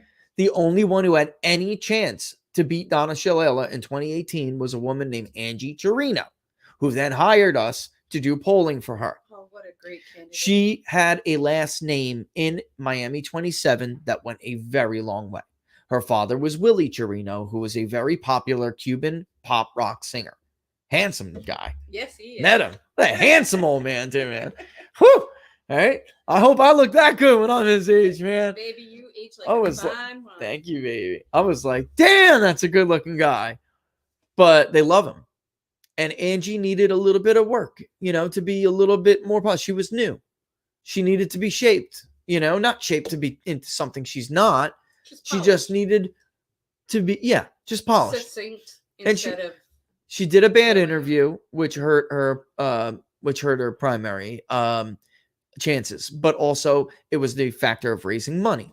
Salazar hired John and leaked to Mark Caputo at Politico that they were up 6 points or something over Donna Shalala. Mark's like, so I got this polling from John, right? And I'm like, yeah, that's not true, Mark. We had just conducted the poll. I showed him we were down to Donna Shalala. It just wasn't as bad as they were down. Mm-hmm. But we were all down to Donna Shalala in 27. All of us. And I gave it to Mark Caputo at Politico. And I'm like, that's a load of crap. But it's not the first time I've seen it from John. Saw it with BB, too. Mm-hmm. Told BB, focus on national security issues. That's all you need to do. Israelis are not concerned about healthcare and the economy. That was not true. Wrong about that. And Likud almost. Well, they did lose, technically. Bibi remained prime minister, but his coalition was deeply weakened. All right? And then again, Eric Cantor, he handed him a result that showed Eric Cantor was going to beat David Bratt by 13 points. It was 8 or 9. It may be more. The last poll he gave Cantor may be more than 13, actually, because I remember looking at it and going, oh my God, that's like a 28, 25 point miss. So whatever it was, I believe it was in the 20s, might even have been higher. But that's my experience. So, Mr. President, if you're going to do it, you should hire somebody else. And I'm not saying it because, I'm thinking it should be me. You could hire Jim. Jim is a great pollster. I mean, there are other people who could do this better for you. And I'm sure John's wonderful. I'm sure he is. I'm just saying that some things are too important to let personal grievances. No, personal feelings, personal attachments, personal loyalties get in the way. If you truly want to be a kingmaker, which you absolutely have the power to be, you need somebody giving you accurate information, even when it's the information you don't want to hear. How about a hypothetical, Mr. President? What if you're told that a district is doable and you dump a ton of money in it only to lose to it by a healthy margin? What if another district that was doable wasn't given the money because you couldn't find those people correctly, you could not reach those people correctly, so you wasted $2 million in this district that could have been spent in this district? This stuff is like that. You can't afford it. It will literally cost you millions of dollars to have inaccurate information. All right. So there we go. Let's move. All right. You're going out of order, so you're missing all the top ones. Owen Jones wants to know, can you explain the difference he sees between progressives going back to the 1900s and populism? He's called it phony. I always viewed Teddy Roosevelt as a man of the people, but he's progressive. All right, so today's intellectual, well, the truth is a lot of populism did get wrapped up into the progressive movement, all right, which gave birth to people like William Jennings Bryan, and then later Roosevelt, of course, right? Today's intellectual class and the talking heads, they want to obfuscate the difference or the different people that make up populists and progressivism. So when you hear these terms, progressivism and the progressive movement, they don't want to hear about the other things that fueled populists back in the days you're talking about. They don't want you to make that distinction. In truth, Roosevelt had he was a true believer, and he did have real populism running through him. But even people who are supposed to be his allies couldn't stand him because he was a true believer. So that may be a pretty bad example. I would say that because he was a true believer, Roosevelt. But somebody like a Woodrow Wilson, who would be, someone who would try to take up his mantle later on, the truth is he was a progressive more ever than he was a populist. He wasn't really a populist at all. And neither was FDR, by the way. He didn't care about old age insurance, which would be called Social Security later. All right. They didn't care about old age insurance because he cared about people being elderly, not being able to fend for themselves. He had other alternative things in mind, ulterior motives. All right. But somebody like a Wilson, they want that talking class and historian, liberal historian rewriters. They want you to put all of those people into the same category. Woodrow Wilson with Teddy Roosevelt. The truth is, monopolies were not that big of a deal to the Woodrow Wilson side of that brand. They didn't care. They cared more about getting that direct taxation to circumvent states. They cared more about a progressive federal income tax. And that's really what a lot of that had to do with pension funds and schemes and all that. And they cared more about expanding the bench. They cared more about legislature reform, or what's the 17th Amendment later on. While Roosevelt cared more truly about things like monopolies, breaking up monopolies. So sometimes the language sounds the same. The difference is their motive. All right. I hope that helps. The difference is definitely the motive. And you can read, I had a blast. I'm a nerd, but that's me. I had a blast reading the debate over the 16th Amendment, which gave us the direct taxation on individuals, progressive income tax. They sold it, guys. Those who weren't true populists, but then claimed to be progressives, they sold it as a way to raise money to fund what they thought was an imminent war effort. Okay? That is a load of crap. And they even promised that when the war was over, that they didn't need it anymore. Several of them actually rose to the floor and made this argument. There was never an imminent war, guys. Woodrow Wilson did not have to send, which he did. The history is wrong.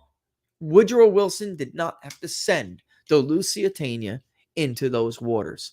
The Germans were backed in a corner.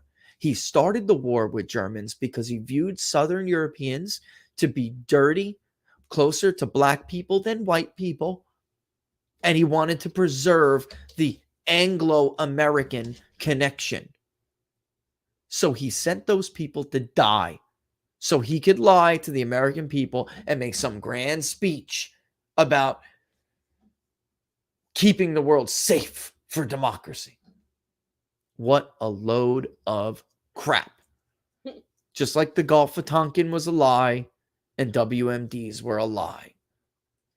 All right, so Woodrow Wilson cared more about that. And then later, he would get pissed because the war drew on longer than he expected, and because it killed more people than he expected. And worse, what did he lament about more than anything? That he didn't have time with this blasted war to do more on the domestic front to change this society to a more progressive society.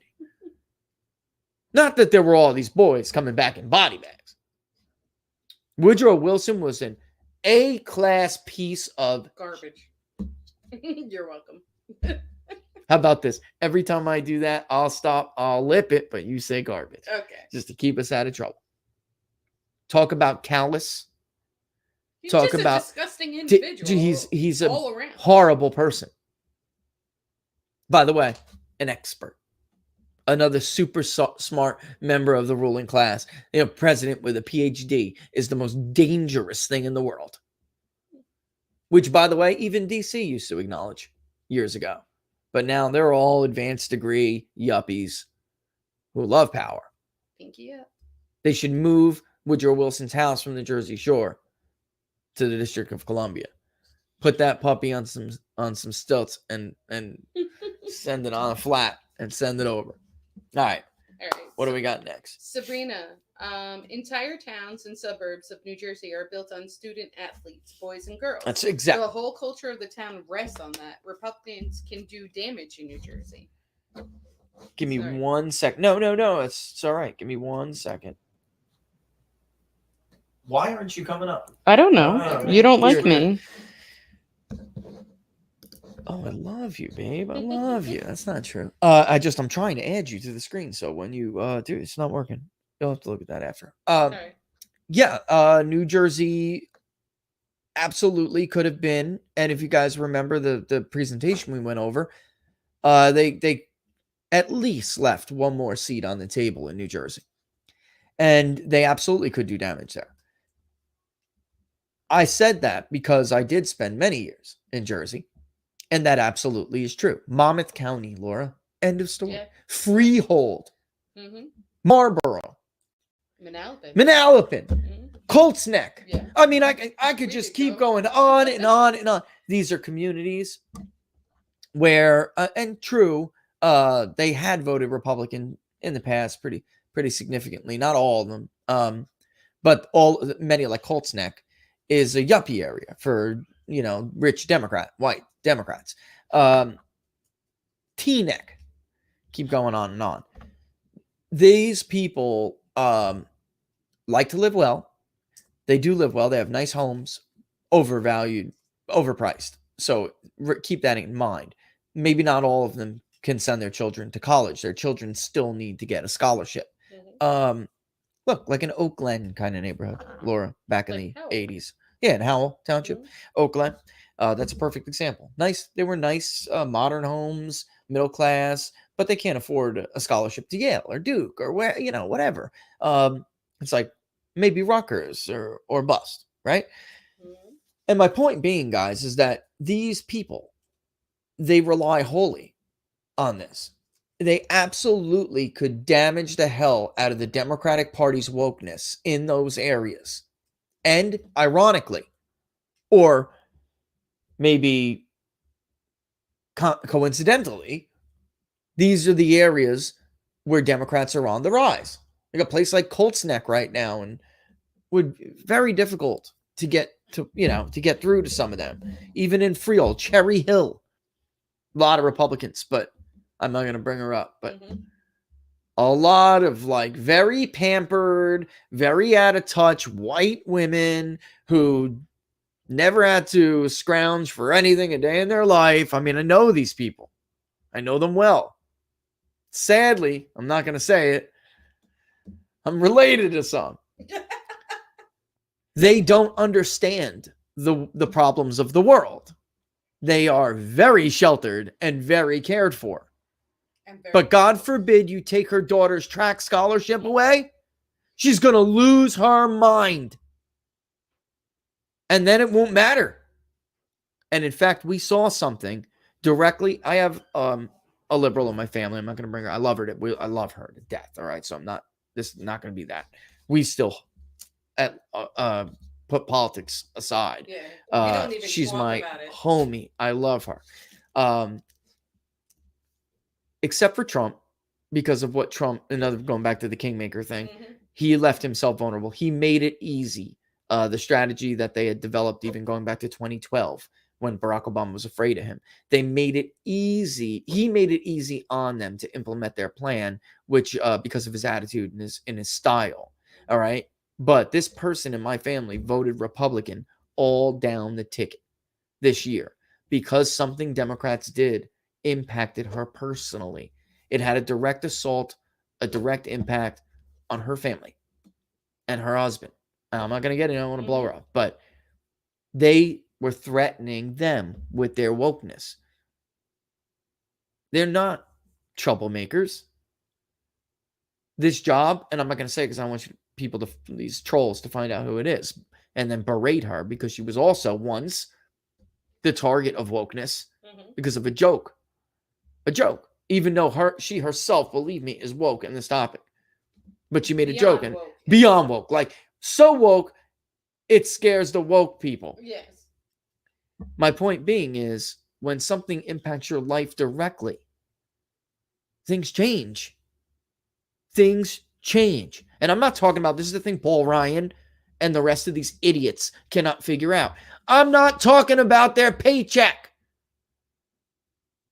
Taxes, fell from $16 a paycheck to $11. I'm not talking about $5 a week, fools. I'm talking about very real, in your face, way of life issues. That is the stuff where people lifts the veil. It pulls everything away. Pulls it all away. My husband may not be safe because of this. My daughter may not go to college after working so hard because of this. Or not the college that she's dreamed of going. Because I'm sure these people will still go to college, but when something touches you like that, it has an amazing way of making all of the BS fall away. There's not a messaging campaign, not a multi-million-dollar messaging campaign that can have that kind of impact. It's direct. It's personal. Yeah. There's no way away from it. You can't turn off your computer. Can't turn off your television. Can't turn the notifications off of Twitter. Can't stop visiting your Facebook page. It's there. It's a problem, and you have to deal with it. Republicans are dumb. I don't know what to say. Because that is exactly what I'm talking about. I'm so glad somebody brought up New Jersey. It's perfect. It's perfect. Yeah. It's perfect. It's a perfect example. Perfect. So the sports-like bathrooms is ground for the right to lose on. They want your 8-year-old to take stuff that sterilizes them for temporary. Wait a minute. I'm getting a little bit lost. I thought we were talking about sports or bathrooms. Can you send me this one? So Yeah. Well, it's. Oh, the sports-like. Sports-like. Is ground for the right to lose on.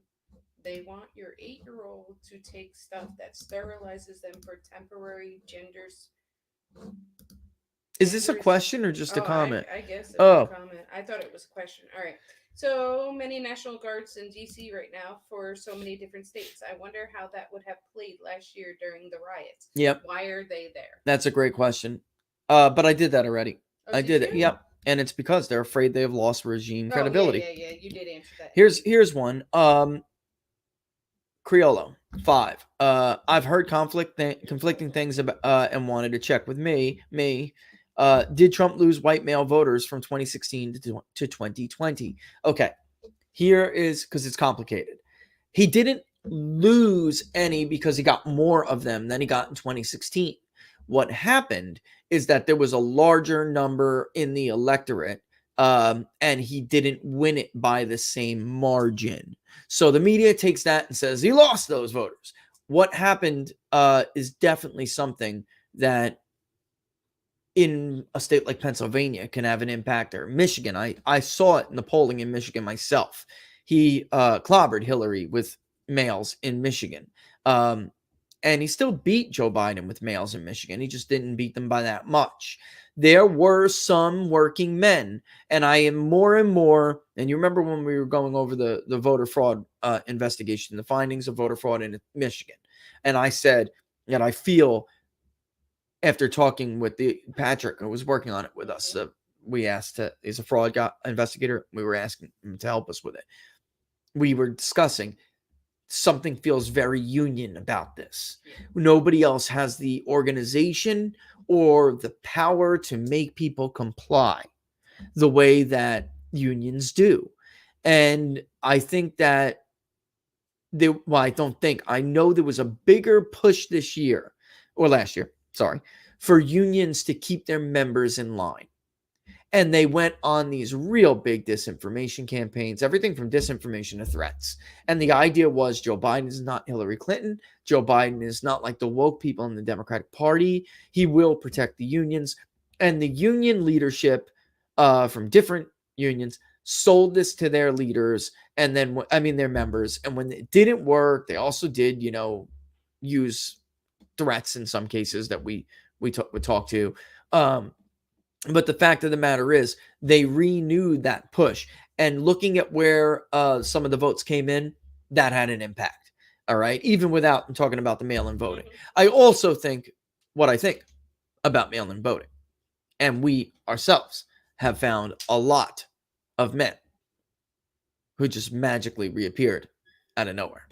All right. But the same was also true about women. So I think it is worth commenting on the dip in the white working class vote for Trump, which wasn't as pronounced as everybody thought it was going to be, but it still was. All right. And then it's also true on the flip side that Trump just simply does not poll well with women in the suburbs. And in the state of Michigan, when we were doing the social desirability bias questions, right? We were basically measuring metrics on how much this electorate was afraid to be truthful, or how much of an impact social desirability campaigns have had on them over the years. Michigan, by far, the white suburban woman in Michigan was by far the most shy Trump voter, along with black men in urban America. All right. So there you have it, which is why Trump did better in urban areas. And in fact, we missed one group that we did miss, and we got them. We just didn't realize it would be as much as men. We did see that Trump was going to do better with black women. We just didn't think it was going to be just as good as he did with black men. That to me was shocking. And when you're looking at those exit polls, important to remember, go state by state.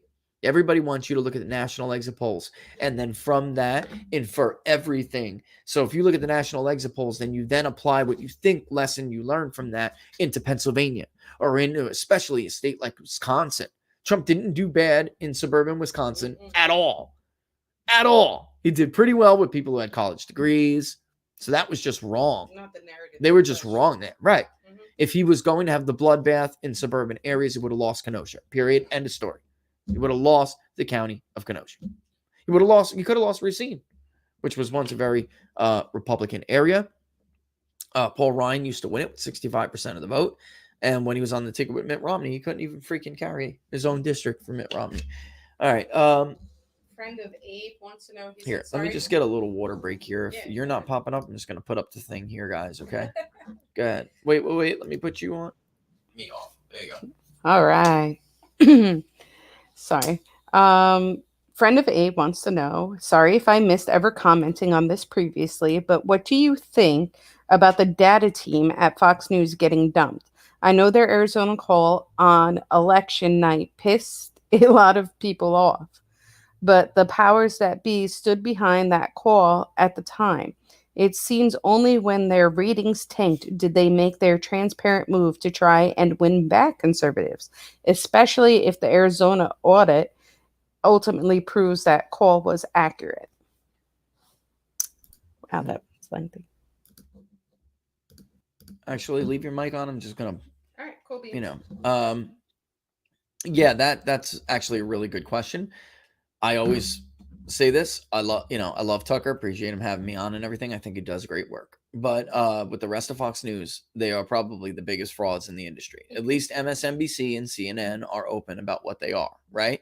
Fox News is a two-faced wolf in sheep's clothing. All right, double the reference there. Yeah, they dumped their data team only after. That's exactly right. Their data team, in truth, should have been dumped after 2016, and they used and after 2018. Joe Donnelly, guys at Fox and girls at Fox, is not a U.S. senator anymore. The Donnelly +7 was a 13-point miss. That's atrocious. You see misses like that, you got to get new people. But they only did it because Fox is in serious trouble, man. Do not, guys, with the exception of Tucker Carlson, do not go back to Fox if you left Fox. Screw them. Sorry. I'm sorry, By the way, if you do, what happened is over the 4 years of Trump, that when he won in 2016, they put Tucker at 8, they gave Laura a show, they put her at 10, they moved Hannity to 9, right? Mm-hmm. But because the ratings for the other shows were still beating out their competition, that was based on Trump loyalty, even though they weren't very Trump loyalists at all. They weren't pro-Trump at all. They entertained the collusion hoax, Laura. They entertained the hell out of it. Even everybody knows, right, Britt? Everybody knows that was fake and knew it was fake at the time. Right, Britt? Don't BS. You know it's true. They did it at the time because they wanted to be back in the cool club. And they mistook the daily good ratings, even during the daytime, not just prime time, as affirmation of themselves instead of what it was, which was affirmation of Donald Trump's popularity. That's it. They got duped by their own data. All right. And now they're in deep trouble. And if you go back to watching them, what you're going to do is give those forces back power to use against the Tuckers, to use. I'm not even going to defend the other two. I think Hannity cheerleaded. He did. TikTok. Mm-hmm. Who's in jail, Sean? Nobody. Nobody's in jail. A federal agent who altered an official FBI document to frame a president.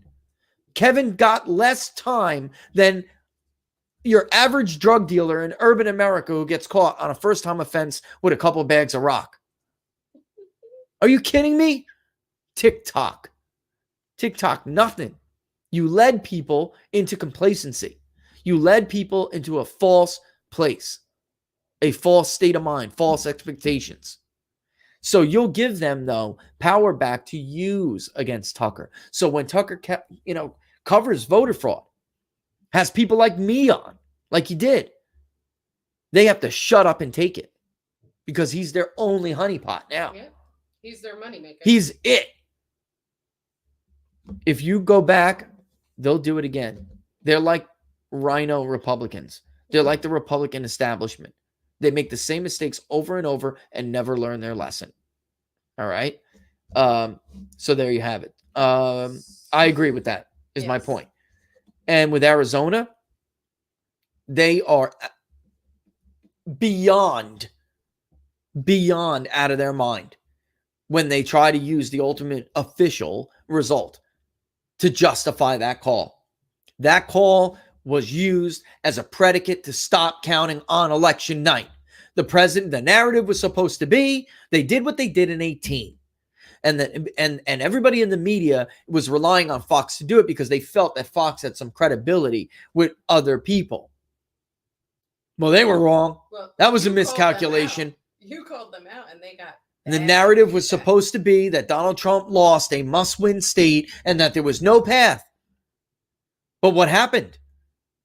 He was hundreds of thousands of votes ahead of states that nobody expected him to win.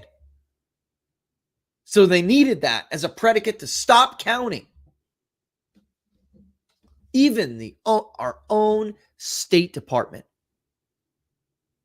What they use to flag illegitimacy. I mean, unbelievable. All right. Matt Getz, is that the one you're going to read? Oh, wait. I thought I was still on. You said I was on. Yeah, you are. Oh, sorry. Matt Getz said he has the votes to oust Liz Cheney. Will a vote be held? Can it actually happen? Can you check and see if you're hiding yourself? Like, I don't know. Like, when I click on you, your audio comes on, but your picture's not. Leave and come back? No. Don't leave me. No. Just stay there. I don't know. Kevin McCarthy seems too occupied to punish Liz Cheney. He's too occupied punishing Green for fake news and other things. to punish Liz Cheney. But she's in deep trouble. The number of counties that censored her now in Wyoming is up to 10. Last I checked. She's in deep trouble. In politics, a year is a long time because it'll be a year before she gets a real challenge. I know that she's already earning challengers, but the campaign will not get into swing for a year or so. So that's a lot of time. But I think if Trump keeps his foot on the gas, going back to the other question, and plays the role as Kingmaker, she will not be able to escape this. Neither will Peter in Michigan. Sorry, not sorry. Well, I just don't like people lying about who they are. I would be just as critical if they claimed to be like a Bernie backer and they did this to Bernie. I would. Mm-hmm. I would. Because I'm consistent. I really want Laura Trump to run. And Tom Tillis, another fraud. Another fraud. Tillis just won re-election. You guys also have to fix your recall laws.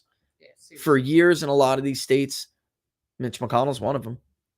They have basically protected their federal representatives from recall. So you have somebody like a Mitch McConnell who just wins re-election. He thinks he can do whatever he wants because maybe he's not going to run again, whatever it may be. But he could lie to your face all he wants. And they have used the state government, their party's power in the state government, to insulate them from voter retribution. So you have to fix that. You have to start lobbying the hell out of legislatures to remove runoff restrictions. All right. Kentucky should be no problem. Should be no problem. All right. Do politicians actually all think Trump won and are lying, or do they fall for their own lies? Some do. Some fall for their own lies. After a while, I can tell you right now, Lindsey Graham was on the phone with a friend of mine, not 48 hours after the election, flatly told him, we all know Trump won and the election was stolen. This is Lindsey Graham, YouTube, okay? Said that Trump won. Everybody knows it. Everybody knows there was massive voter fraud by vote by mail, but there's nothing we can do about it. Time to move on. He said that less than 48 hours after an election. And you did, Lindsey, so don't freaking lie or I'll call you out on it. I will, at the risk of getting my friend in trouble with you, I don't, or he doesn't even probably doesn't even care because he's so disgusted by you and Tim Scott that I'm sure he maybe won't even care. But call my bluff and go ahead and tell me that is not true. Right. Somebody want to clip this and send it to him? Go right ahead. You said it, Lindsey. You did. And Tim, that you said you couldn't wait for Donald Trump to be out of office. That you thought Donald Trump was bad for the Republican brand. By the way, your justification was completely wrong. He won more minority votes than your buddy Mitt could ever have dreamed. Yeah, could ever have dreamed.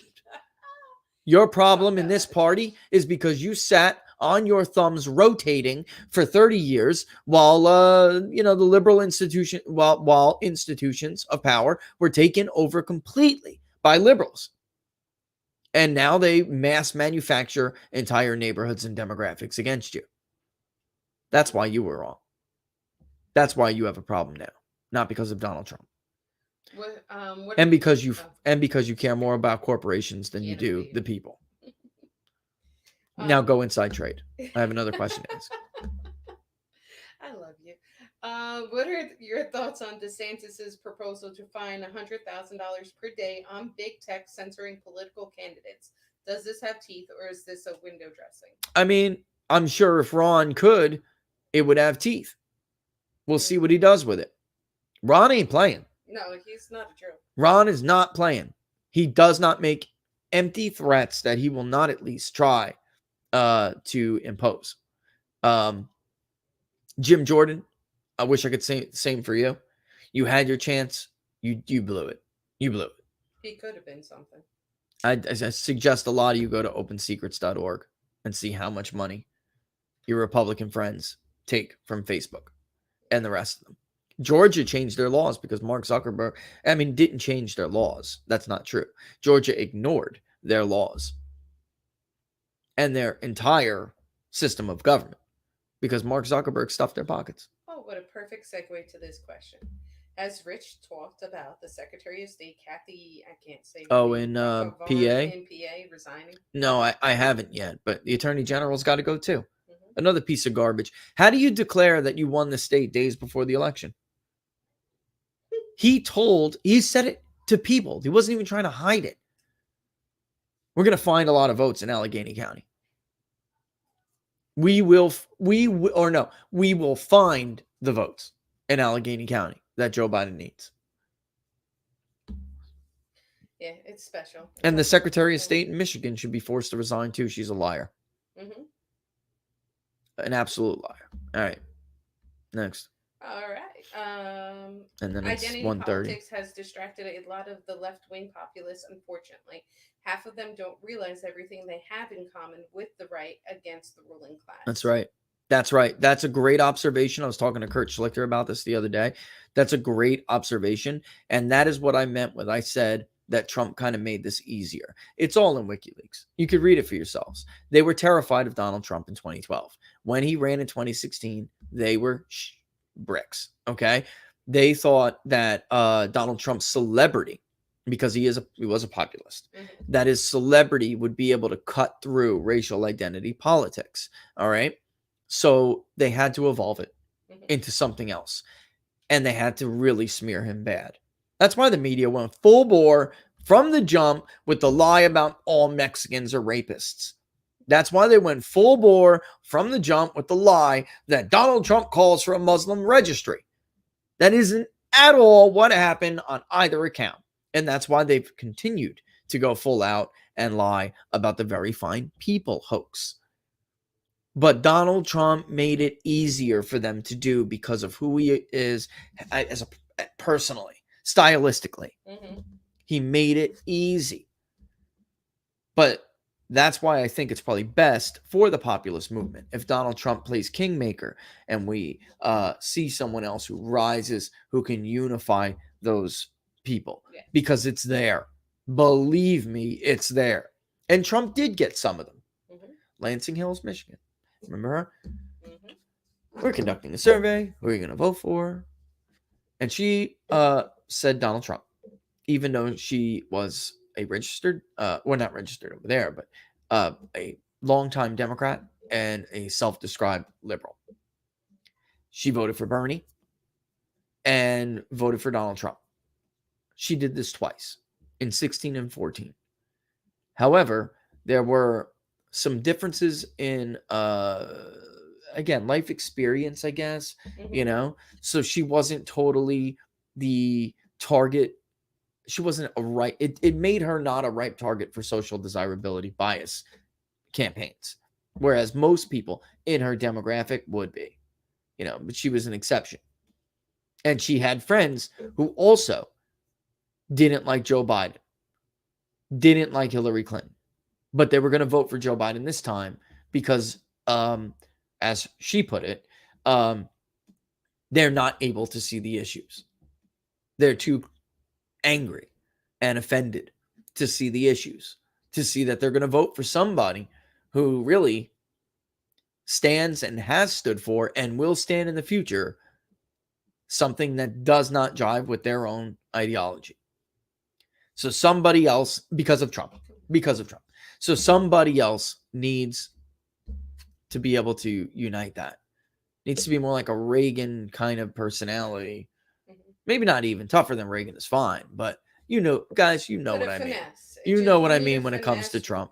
You could be completely blunt as long as you have a finesse in doing so. Yeah. Well, some things with Donald Trump were just unnecessarily low. He unnecessarily picked fights. I mean, some things were just not necessary. And fair or not, it allowed the media to do what they do. Right? All right, so a few more questions. Would you tell Republicans to go for it in New Mexico?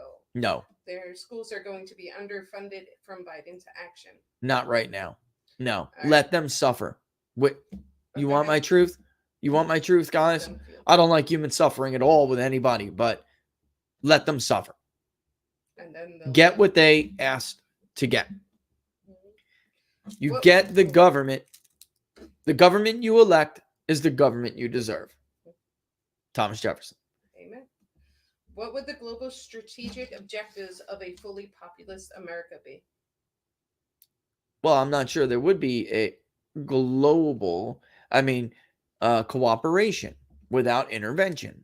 I would, realism is Trump was the only one who had a realist doctrine. Mm-hmm.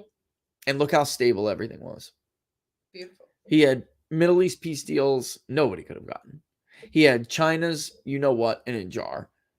Their head was on the block, and he was getting ready to swing the axe. Well, and then somebody, and then people betrayed their own country's interests, or the interest of the working class and the middle class, and everyday Americans.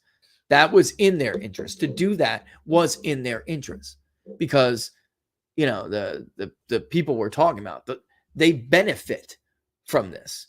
It's not like they don't care about the American worker. They benefit from it.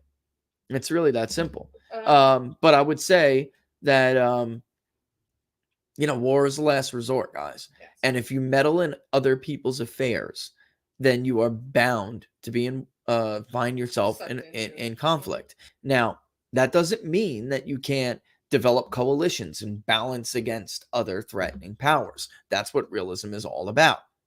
But what happened, unfortunately, is we created, and Democrats and the stupid security, they're not even smart. That's the scary thing about this. When it comes to statecraft, they're not smart because they don't care about war.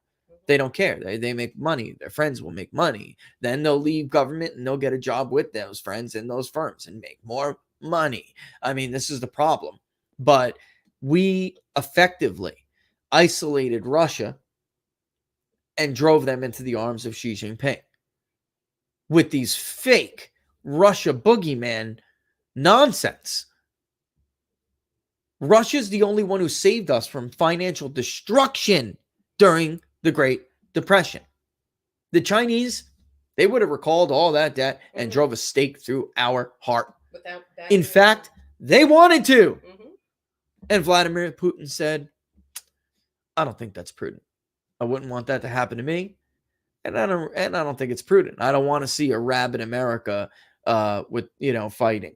Also, too, whether Vladimir Putin would want to admit it or not, he does understand that the decline of this country will lead to global chaos. It will, because there will be a power vacuum. Are the stabilizer. Yeah, especially in this hemisphere. I mean, that's a catastrophe waiting to happen. You're talking about human suffering. That is a catastrophe waiting to happen. But because of all these Russian boogeyman BS stories, we created the ultimate balancing coalition against us, which is Russia and China. And with Trump gone, we cannot rely on the other great power, India. They love Donald Trump. They hate the ruling Democratic establishment kind of class. They hate them. The new regime in Ukraine, they hate them. Hilariously, they trot people like Maria Yovanovitch to the impeachment hearing. She is the corrupt Petro Poroshenko ally that led to Vladimir Zelensky being elected in a landslide. The truth that you get, the version of the story that you get in this country is incredible. Vladimir Zelensky, again, someone with no political experience whatsoever, really, defeated the remnants of the Petro Poroshenko regime because of them. The embassy in Kiev, it's like the friggin' point of the butt of every joke. They don't follow the Geneva Convention of not meddling in people's affairs. That's how the Ukrainian people looked at us, as foreign meddlers. And Poroshenko let it happen. They hated Joe Biden. They hated Barack Obama. They hated Maria Yovanovitch just as much as they hated Petro Poroshenko, who was their boy, by the way. So forget about them. Forget about Poland without Donald Trump. We simply don't have fighting allies anymore. France? What are they going to send? 1 fighter jet and 10 legionnaires? It's a joke. First of all, they didn't send anybody during Iraq. Remember? The last time France came through was during the Second World War. The Revolution. Yeah, they didn't even come through during the Second World War. We had to come through from them. They lost. They got blitzkrieg. The whole damn country got blitzkrieg. I mean, this is a joke. Who would help us? Without India, we're screwed. We can't even win that war. You want the cold, hard truth? Democrats have put us in a national security position of weakness. We have no leverage. Our president is compromised, and our population is weak. We used to have incredible latent power. Do you know why that is? Because even professions like teachers would grab a rifle and go and fight and storm the beach at Normandy. Finding Private Ryan, he was a teacher. The captain, played by Tom Hanks, a school teacher. Could you see your 8th grade math teacher right now running and storming the beach in Normandy? Are you kidding me? Yeah, with his tight blue jeans and his salmon shirt? His skinny jeans. His skinny jeans and a salmon shirt? No, just stop. Just stop. Meanwhile, the male population in China, every single one of them are learning Kung Fu by 6 or 8 because they want a job either in the military or on the police force. Not every single one of them, but a ton. Majority. Go out west, find a temple, and learn how to whoop you know what. When I was in the Army and we were looking at our counterparts, these were doing backflips off the APC. Backflips. You know, we get out, gun up, you know, and high ready, and we're out, and we're, you know, these guys are like, whoosh, backwards. I thought I was impressed with the rock soldiers in South Korea. I was like, oh my God.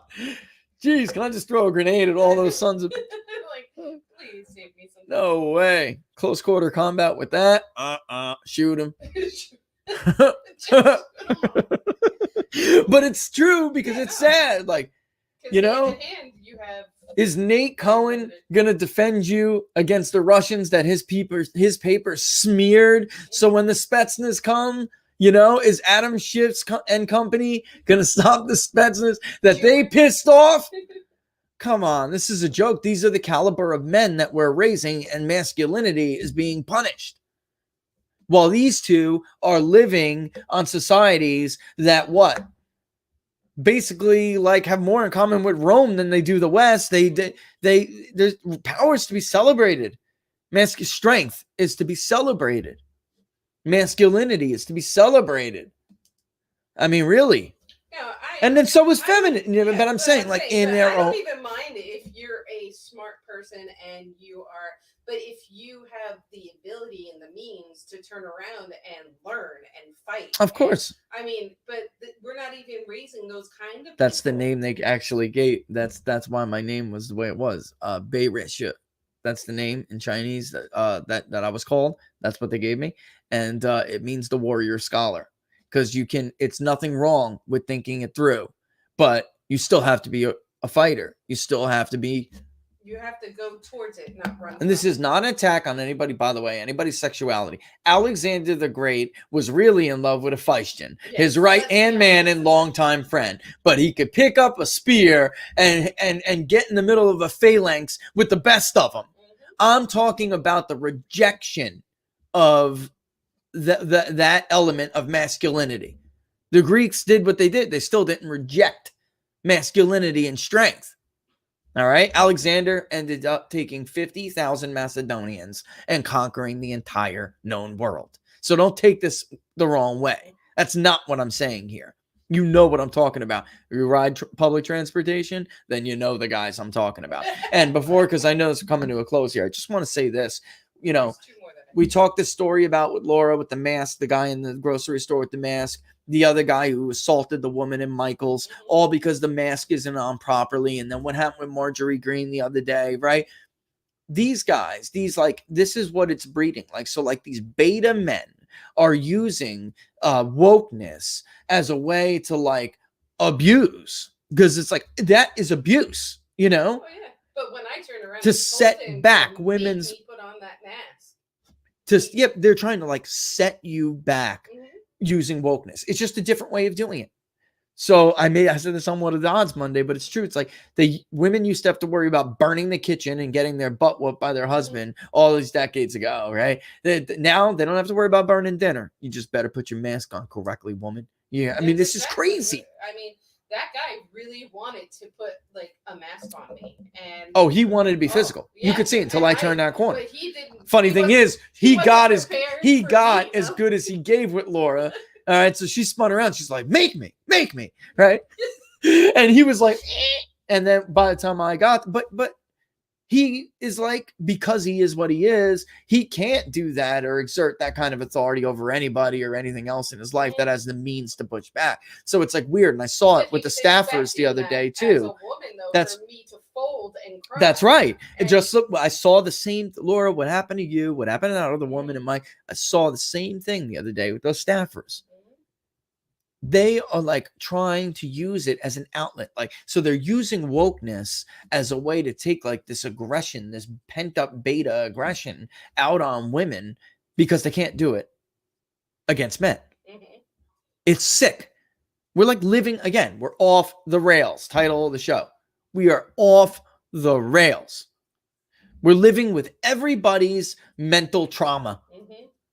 My mommy didn't love me. My daddy wasn't around. My daddy drank too much. I'm this way because my dad was a drinker and beat me. I mean, we're just living through everybody's mental problems and drama and their own mental illness. And there's no, those norms we heard about for 4 years. There's no respect for the norms. There's no respect for human history or human nature. And it's just relativism run amok.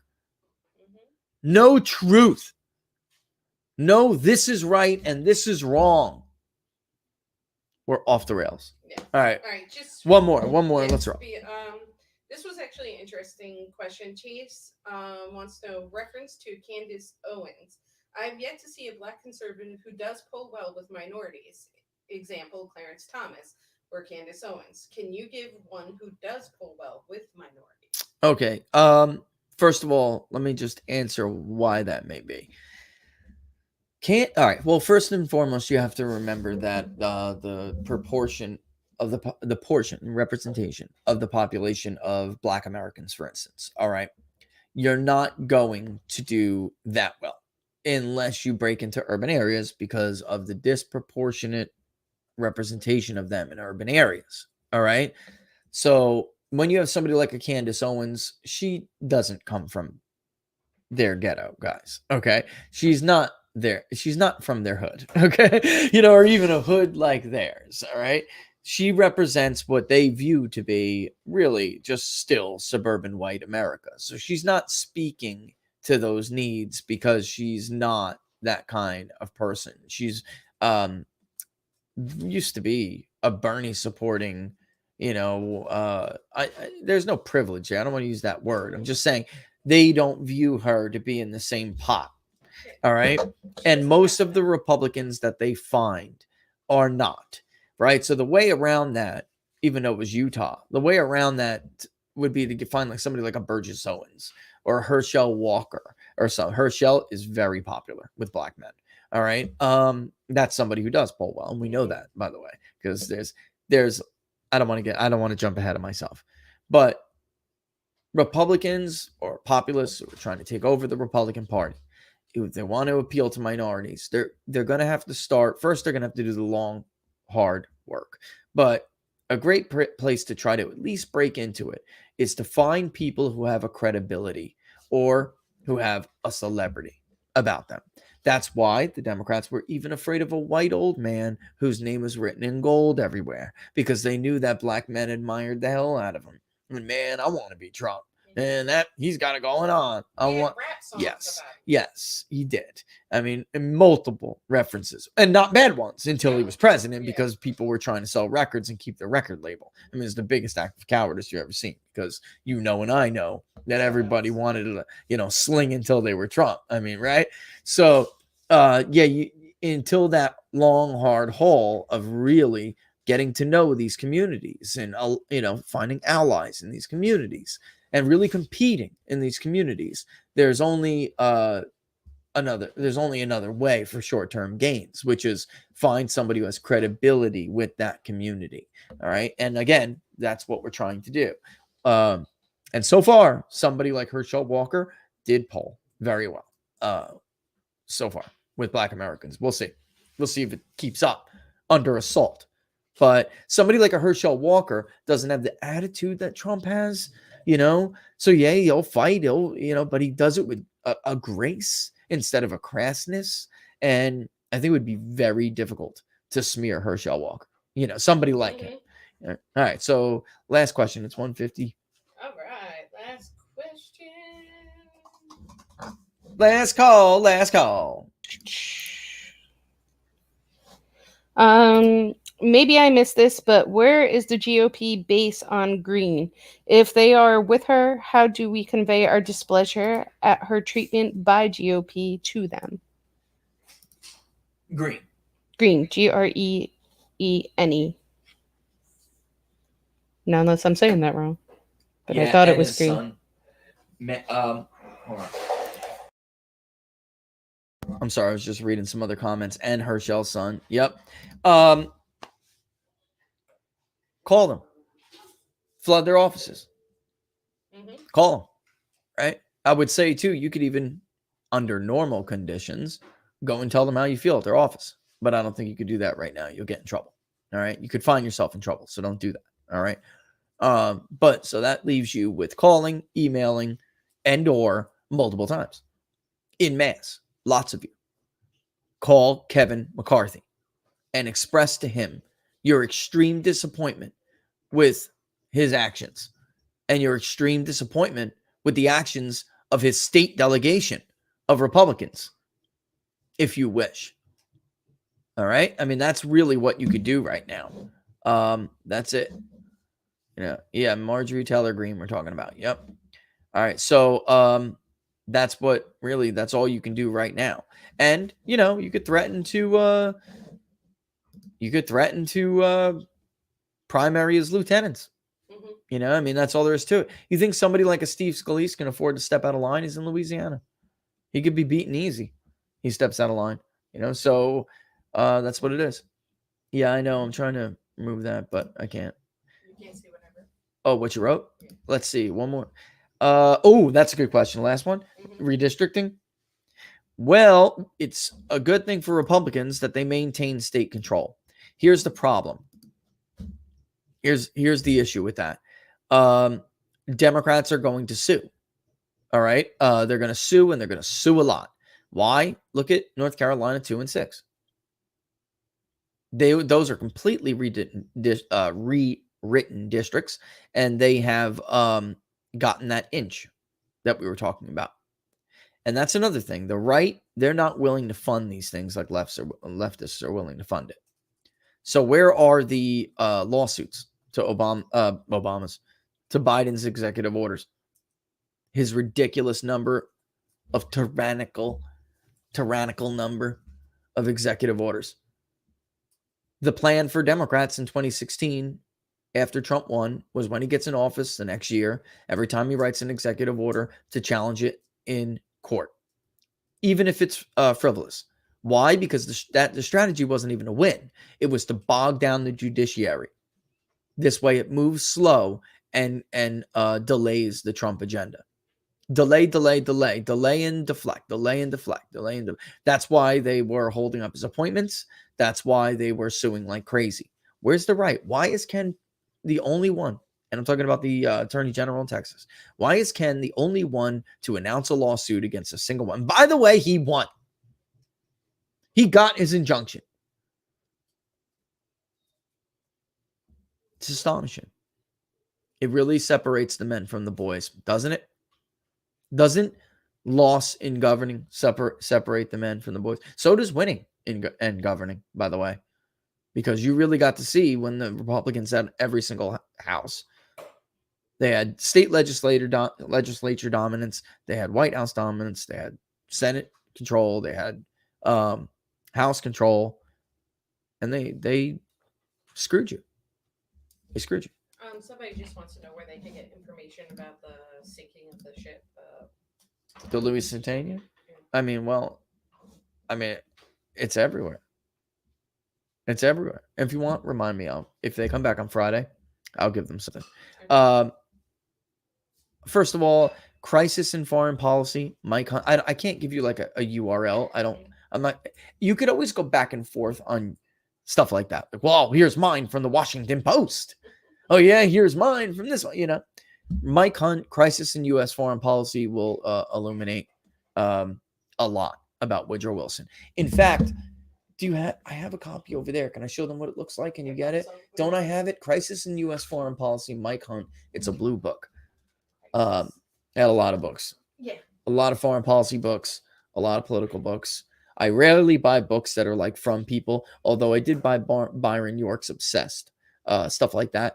But I don't typically buy everybody's book that's written, like these political journalist figures and stuff and political. Do you see it? Is it up there? It may not be out yet. Still unpacking a lot. It's Crisis in U.S. Foreign Policy, and it's a blue spine. That's it. White spine, blue cover. She got it. Hold on. Give me a second. And I'm going to tell you why I'm suggesting this one. Boom. I just knocked over her computer. Oh, my Lord. This is it. Crisis in U.S. Foreign Policy. It may look a little bit different. It's written by a man named Mike Hunt. He's an academic, but he didn't write it. He just edits it. And let me see. Okay, that's World War II. Wilson and the European War. All right, let me show you its outline, how it goes. So what you're seeing here in the beginning of each chapter, which this one is Wilson and the European War. In the beginning of each chapter, what he'll do is write a synopsis about it. And then he'll basically just shut up and he'll say, this is what I think I got out of this. Okay? And he'll leave it at that. And then you'll see all of these sections that you got to read. President Woodrow Wilson addressed to the nation August 18, 1914, calling for neutrality following the outbreak of war in Europe. And this, of course, is before the Lusitania. And then it gets into primary source documentation. The people of the United States are drawn from many nations, and chiefly from the nations now at war. Some will wish one nation, when others to succeed in the momentous struggle. It will be easy to excite passion and difficulty to allay it. Such divisions among us would be fatal to our peace of mind and might seriously stand in the way of the proper performance of our duty as the one great nation at peace, the one people holding itself ready to play a part of impartial mediation and speak the counsels of peace and accommodation, not as a partisan, but as a friend. The United States must be neutral, in fact, as well as in name during these days that are to try men's souls. You guys know this. These are the days to try men's souls speech. We must be impartial in thought as well as in action, must put a curb upon our sentiments, as well as upon every transaction that might be construed as a preference of one party to the struggle before another. And what Hunt points out in his synopsis is that that was a load of crap. He thought the British were going to win. Nobody knew that the Germans were going to roll out Big Bertha and other things like the machine gun, while everybody else was still using single shot, even sliding bolt, all this other stuff. And they started to get whooped. Meanwhile, what they'll show you are back and forths between Secretary of State Bryan to U.S. Ambassador Gerard about the sinking of the Lusitania. All right. And then also, too, they're talking back and forth to the Germans in this. And these are actual wires and transcripts. And the U.S. is telling the Germans that they will stay neutral and that will be it. The Germans are catching us in lies, one after the other. This merchant ship, that merchant ship. And eventually, where is it? That's the counselor of the Department of State. There it is. German Foreign Minister Gottlieb, e.g. von Jagal, right, tells U.S. Ambassador Gerard on February 16th, 1915, that he knows it's all a lie. And I've been shooting your merchant ships, which are not merchant ships. They are ships filled with goods and arms and all sorts of stuff to the British, and then lying to the Germans about having a side. And he tells him, the next ship you send to that channel is going down. And he sends the Lusitania. Okay? So he knew. He did it on purpose. Why did Wilson start with these are the days that try men's soul speech of nonsense? War was deeply, deeply, deeply unpopular.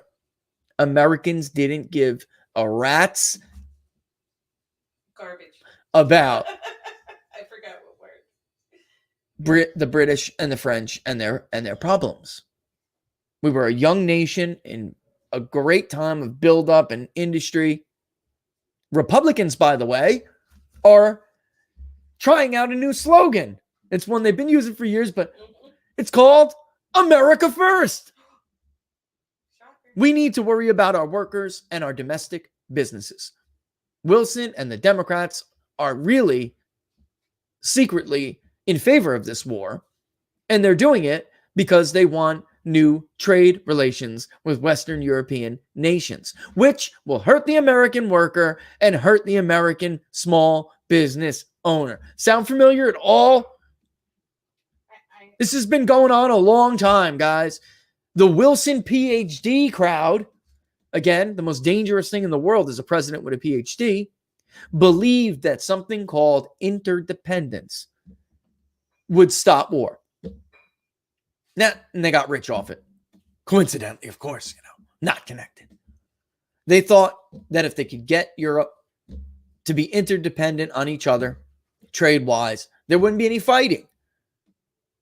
Another book on that shelf, you don't have to go and get it, though, Ken Walt's Man, the State and War, and another one, John Mearsheimer, Tragedy of Great Power Politics. They destroy this line of thinking because, of course, it's now been proven folly multiple times over.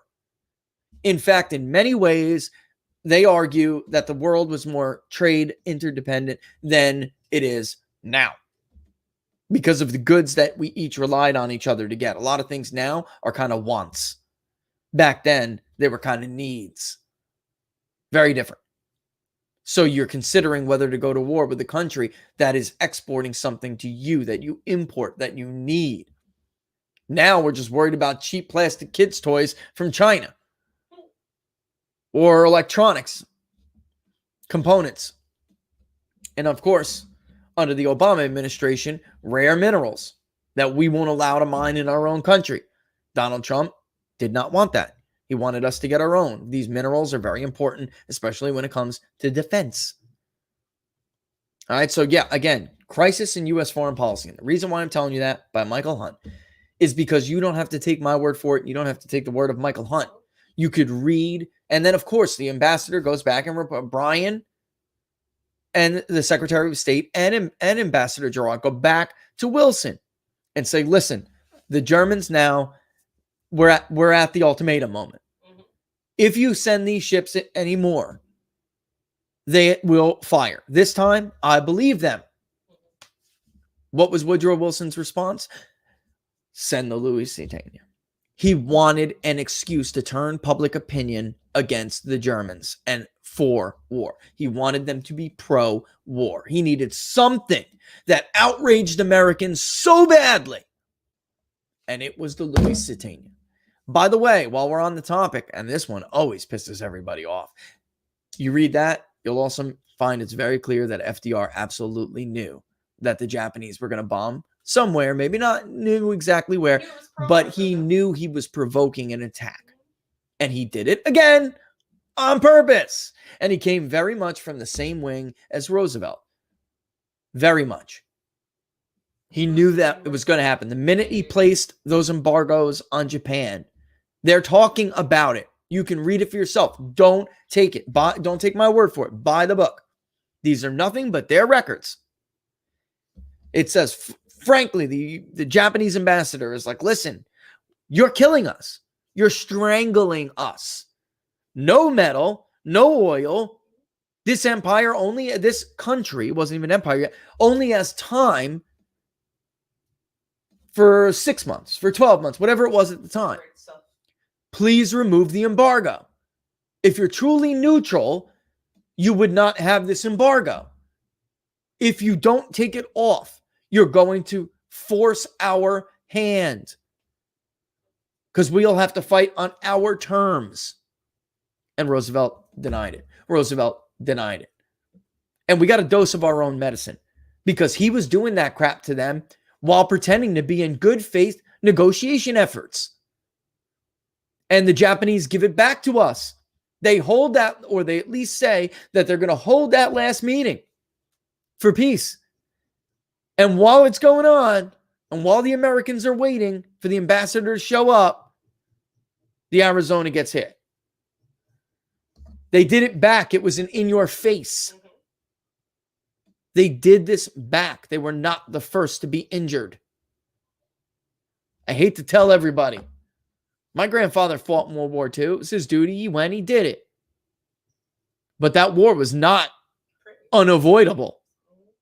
Is it in the end a good thing that, we went because of what Hitler was doing with the concentration camps?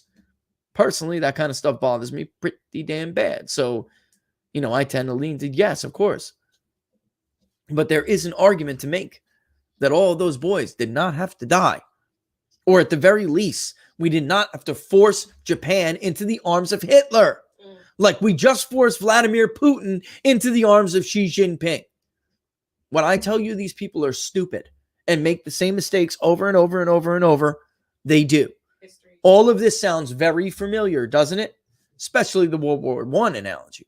Very familiar. And it goes all the way up to the Lyndon Johnson lying about the Gulf of Tonkin. Also in here, fantastic, about how the best and the brightest under Kennedy hated Eisenhower's way of doing it because they were smart, okay? Eisenhower employed a bunch of ruffians who were just like, average people. They were not educated in the greatest institutions in the land. And Eisenhower, at the time, he practiced what was called asymmetrical foreign policy. So in other words, I don't care if you sneeze in my direction wrong. If I take it as a threat, I'm going to nuke you back to the Stone Age. That was Eisenhower's policy. Why? Because he was using it, 1, as a deterrence, and 2, as a lifesaver, and 3, as a money saver. Eisenhower said, they're horrible, but I've seen boys die by the hundreds of thousands. Have you? I don't want to spend all of our country's wealth on war. Do you? I don't want every new rising nation thinking they have the balls to test us. Do you? So if I nuke the first idiot who looks the wrong way, I'll stop all of that. May sound crazy now, but back then it was not. And all of the virtuous best and brightest come in with Kennedy. They practice something called symmetrical warfare, which means you should give a response that is appropriate to the grievance that you have. So if you were injured with a knife, retaliate with a knife. If someone shot your way, shoot back their way. That's it. But the problem with that is something called escalation. And it can allow you to lose the upper hand. So these idiots aren't in office very long at all before they get us in a nuclear standoff with Russia, which we were lucky, by pure luck, we were lucky to get out of. And who JFK, sadly, was not competent to deal with. He was a drug addict, it's clear. He was late to the meetings constantly. He was a drug addict who needed a shot in his butt before he could even get out of bed because of the back pain. So these versions of history that you get, the myths, they fall away real quick when you actually read primary source documentation. All right? And primary source means don't take my word for it. Don't take Michael Hunt's word for it. Take their own words for it. Read their primary source documents and you will see what was going on. Kennedy got lucky along with the rest of the world. They turned out to be the worst and dumbest, not the best and the brightest. By the way, that's Mika's daddy. One of them. He was a part of that whole crew. Mika Brzezinski, who now is on Morning Joe. That's part of it. That's her daddy's crew right there. Bunch of freaking geniuses, a lot of them. All right, with that. All right, maybe I'll read some. Yeah, you know what? I've been thinking of like doing some kind of corny where like I read parts of a book like at the end or something that I think is that's relevant prescient. to what's going on. Yeah, and it shows how. I know it's like I don't want to be like fireside chat with Franklin. You know, No, I don't want to be fireside chat with Father Delano, Father Roosevelt. You know. But I do want to plug Eric Hewley Unstructured show Thursday at 5:30 p.m. Eastern Standard Time. Fantastic show. He has a great lineup. It's Viva, Barnes, Scott Roos, and Greg Hartley from. Oh, that's going to be a good one. That's going to be. Oh, it's a behavior one. Yeah, he's had these really incredible. That show is great. It's a great show. If you need your dose of Barnes. And go check out gitmo.life, guys. Oh, yeah, the more Gitmo. people they have on registered users, the better. Just so everybody knows for the troll out there from the other week. No, I don't have a business relationship. I don't get money from anyone unless I tell people, listen, I partnered, this will benefit me, blah, blah, blah. I don't have any relationships with them. I just like what they did. It's a better product than Parler was, period. End of story. And it's a website, not an app. So you don't have certain concerns to worry about. And then also, I don't get any money from the same thing with when I did the thing on Twitter, Dr. Squatch Soap Company. Yeah. If they start advertising with the show, I'll tell you it's an advertisement and I generate revenue from it. If I don't, I'm simply telling people what I think is a good product, right? Dr. Squatch is the bomb. No, I don't have a thing, but what I have is a personal hatred for petroleum-based big soap and big poo, like they call it. That stuff is not good for you. And when I tried it, no joke, guys, I am not kidding. When you stop using big soap and big poo products, you're going to feel better. Deodorant among them was like the biggest eye-opener. They're like telling me when I buy it, they're like, listen, don't expect if you go through some kind of like aluminum withdrawal or like, these, whatever is all in them, all this crap that's in them. And I'm like, what? And they're like, yeah, you're going to feel a little weird, a little off. And your body's not going to like not having all these nasty chemicals. You're basically detoxing. Sure as hell enough. They are not joking. I got lucky. It didn't last that long for me at all. But some men experience it very uncomfortable. And then a doctor sent me to go look at some literature because she said this was a public service announcement because this stuff is very harmful. And then I started getting into it. It is not good for you, guys. All of these products, they are not good. So when I noticed that, I put my whole damn family on it. Laura gets female stuff from Rocky Mountain. I'm going to Rocky Mountain. I'm trying it so far. She's trying Rocky Mountain Soap Company. It's an all-natural thing for women because Dr. Squatch is men. Scrubs, and they have like foot balms and bathroom balms. Yeah, it's cool. It's very nice, and they have nice smells and scents. It's all natural. Yep. However, I am trying to find a natural deodorant company. I wish they would make their. Yeah, because that's among the worst. Yeah, the deodorant. Is not good for you guys. It causes it. I didn't want to say anything, but there's literature on deodorant and various forms of cancer, particularly breast for women, and I think prostate or something for men. But it's not good. And I have this young son, 11 years old. He's getting to that age, and I was like, "Listen, man, we're going to the Squatch. I love it. You're coming with me." I got their shampoo, their conditioner, and I'm even trying out their toothpaste. And I think that that may be here today, actually. But I subscribe, right? 100% satisfaction guarantee, right? So I get all these like stupid messages and emails. Yeah, how much you making from Dr. Squatch Soap Company? I'm like, you freaking idiots. I love Dr. Squatch Soap. It's all it is. If I was getting something from Dr. Squatch, I would tell you, I would tell you. The only thing is that when we do get a big enough following, eventually I don't want YouTube ads. I'm going to do our own commercials and stuff. And they're not going to be long. Don't worry, guys. They're not going to be annoying. No less annoying than when you go to watch the replay and YouTube runs their thing, or no more annoying. And basically, it would have to be products that I like. So like unlike a lot of other media personalities, I have to approve what will be advertised and what will not. I'm not going to allow these piece of junk advertisers, even people who actively work against my own beliefs. I just don't understand that business model. In the long term, it's better all around to have products you believe in and people you believe in, right? Amen. Am I missing something here, Fox? Anyway, all right, with that, I'm going to boogie. So, Inside the Numbers will be Friday. Yes. I keep telling you guys 10 a.m. Today would have been earlier if it wasn't for my glitch. Laura says we should move to 11. Let's try 11 if that's all right with you guys. All right. And if it's not, producer at peoplespunditdaily.com. No, let's try 11. She's probably right. It's just that Rush is out this week, so we don't have to worry about that. but we started with 10 because that's what people said in the survey. And when we did some follow-up, there was some people that we didn't want to compete with other shows, Rush being the number one show at noon. So there it is. Others said do 6 p.m. That was the second runner-up, 6 p.m. And I said, well, what about Brett Baer? They're like, Brett who? 6 p.m.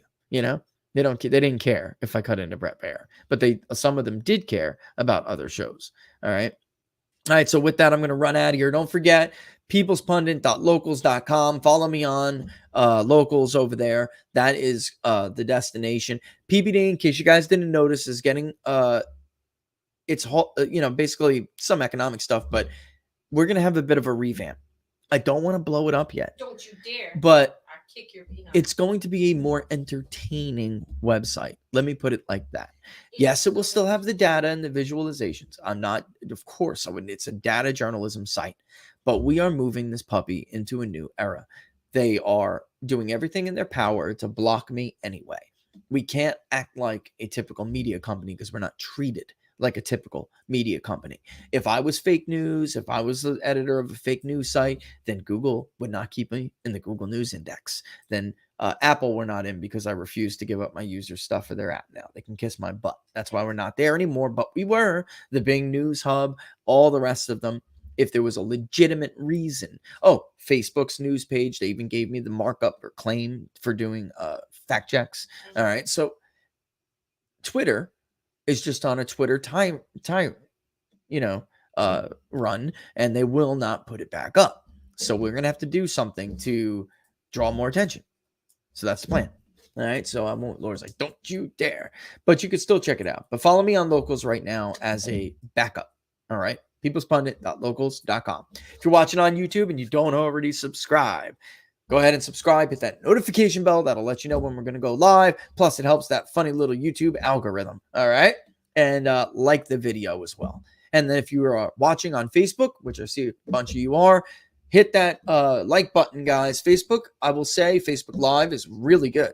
When it goes up and it's scheduled, it's good with notifying. YouTube can delay a little bit. I did see that. People told me, and I actually do see what they're talking about. Not missing anything else, right? You can still follow me on Twitter for now at peoples_pundit. And if you get on to gitmo.life, you will see me there at People's Pundit.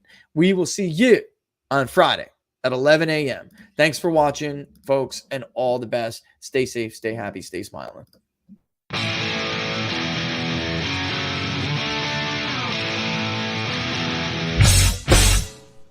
How much you wanna bet that I can get you back inside your head before the summer ends and spread a little love.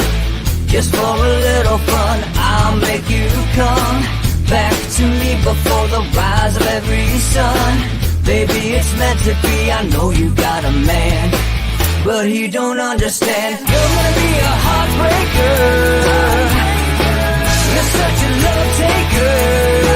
So just suck me in and you can toss me like a cigarette. 'Cause I just wanna be a bad habit, yeah.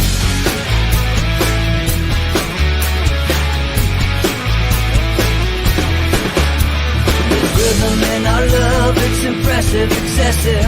You can't make this stuff up. My chest beats, it's restless, wakes the neighbors up above.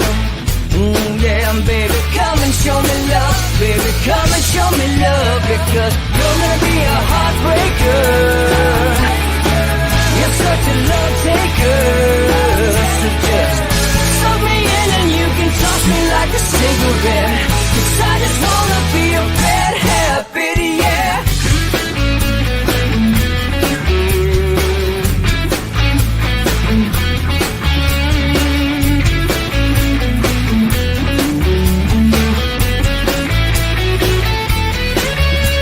We can get on a plane and take a one-way ride, steal us away to find a place we can hide. It wouldn't take much to spear for a knife, just to give in to the need and leave it all behind. 'Cause I know that you know that I know that you want me. You told me, now show me, come blow me away. 'Cause I know that you know that I know that you want me. You told me, now show me, come blow me away. You're gonna be a heartbreaker.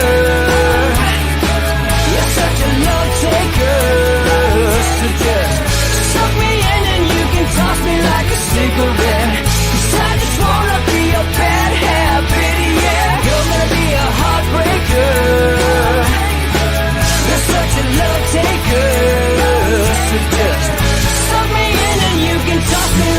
cigarette. 'Cause I just wanna be a bad hair, pretty, yeah. Suck me in and you can toss me like a cigarette. 'Cause I just wanna be a bad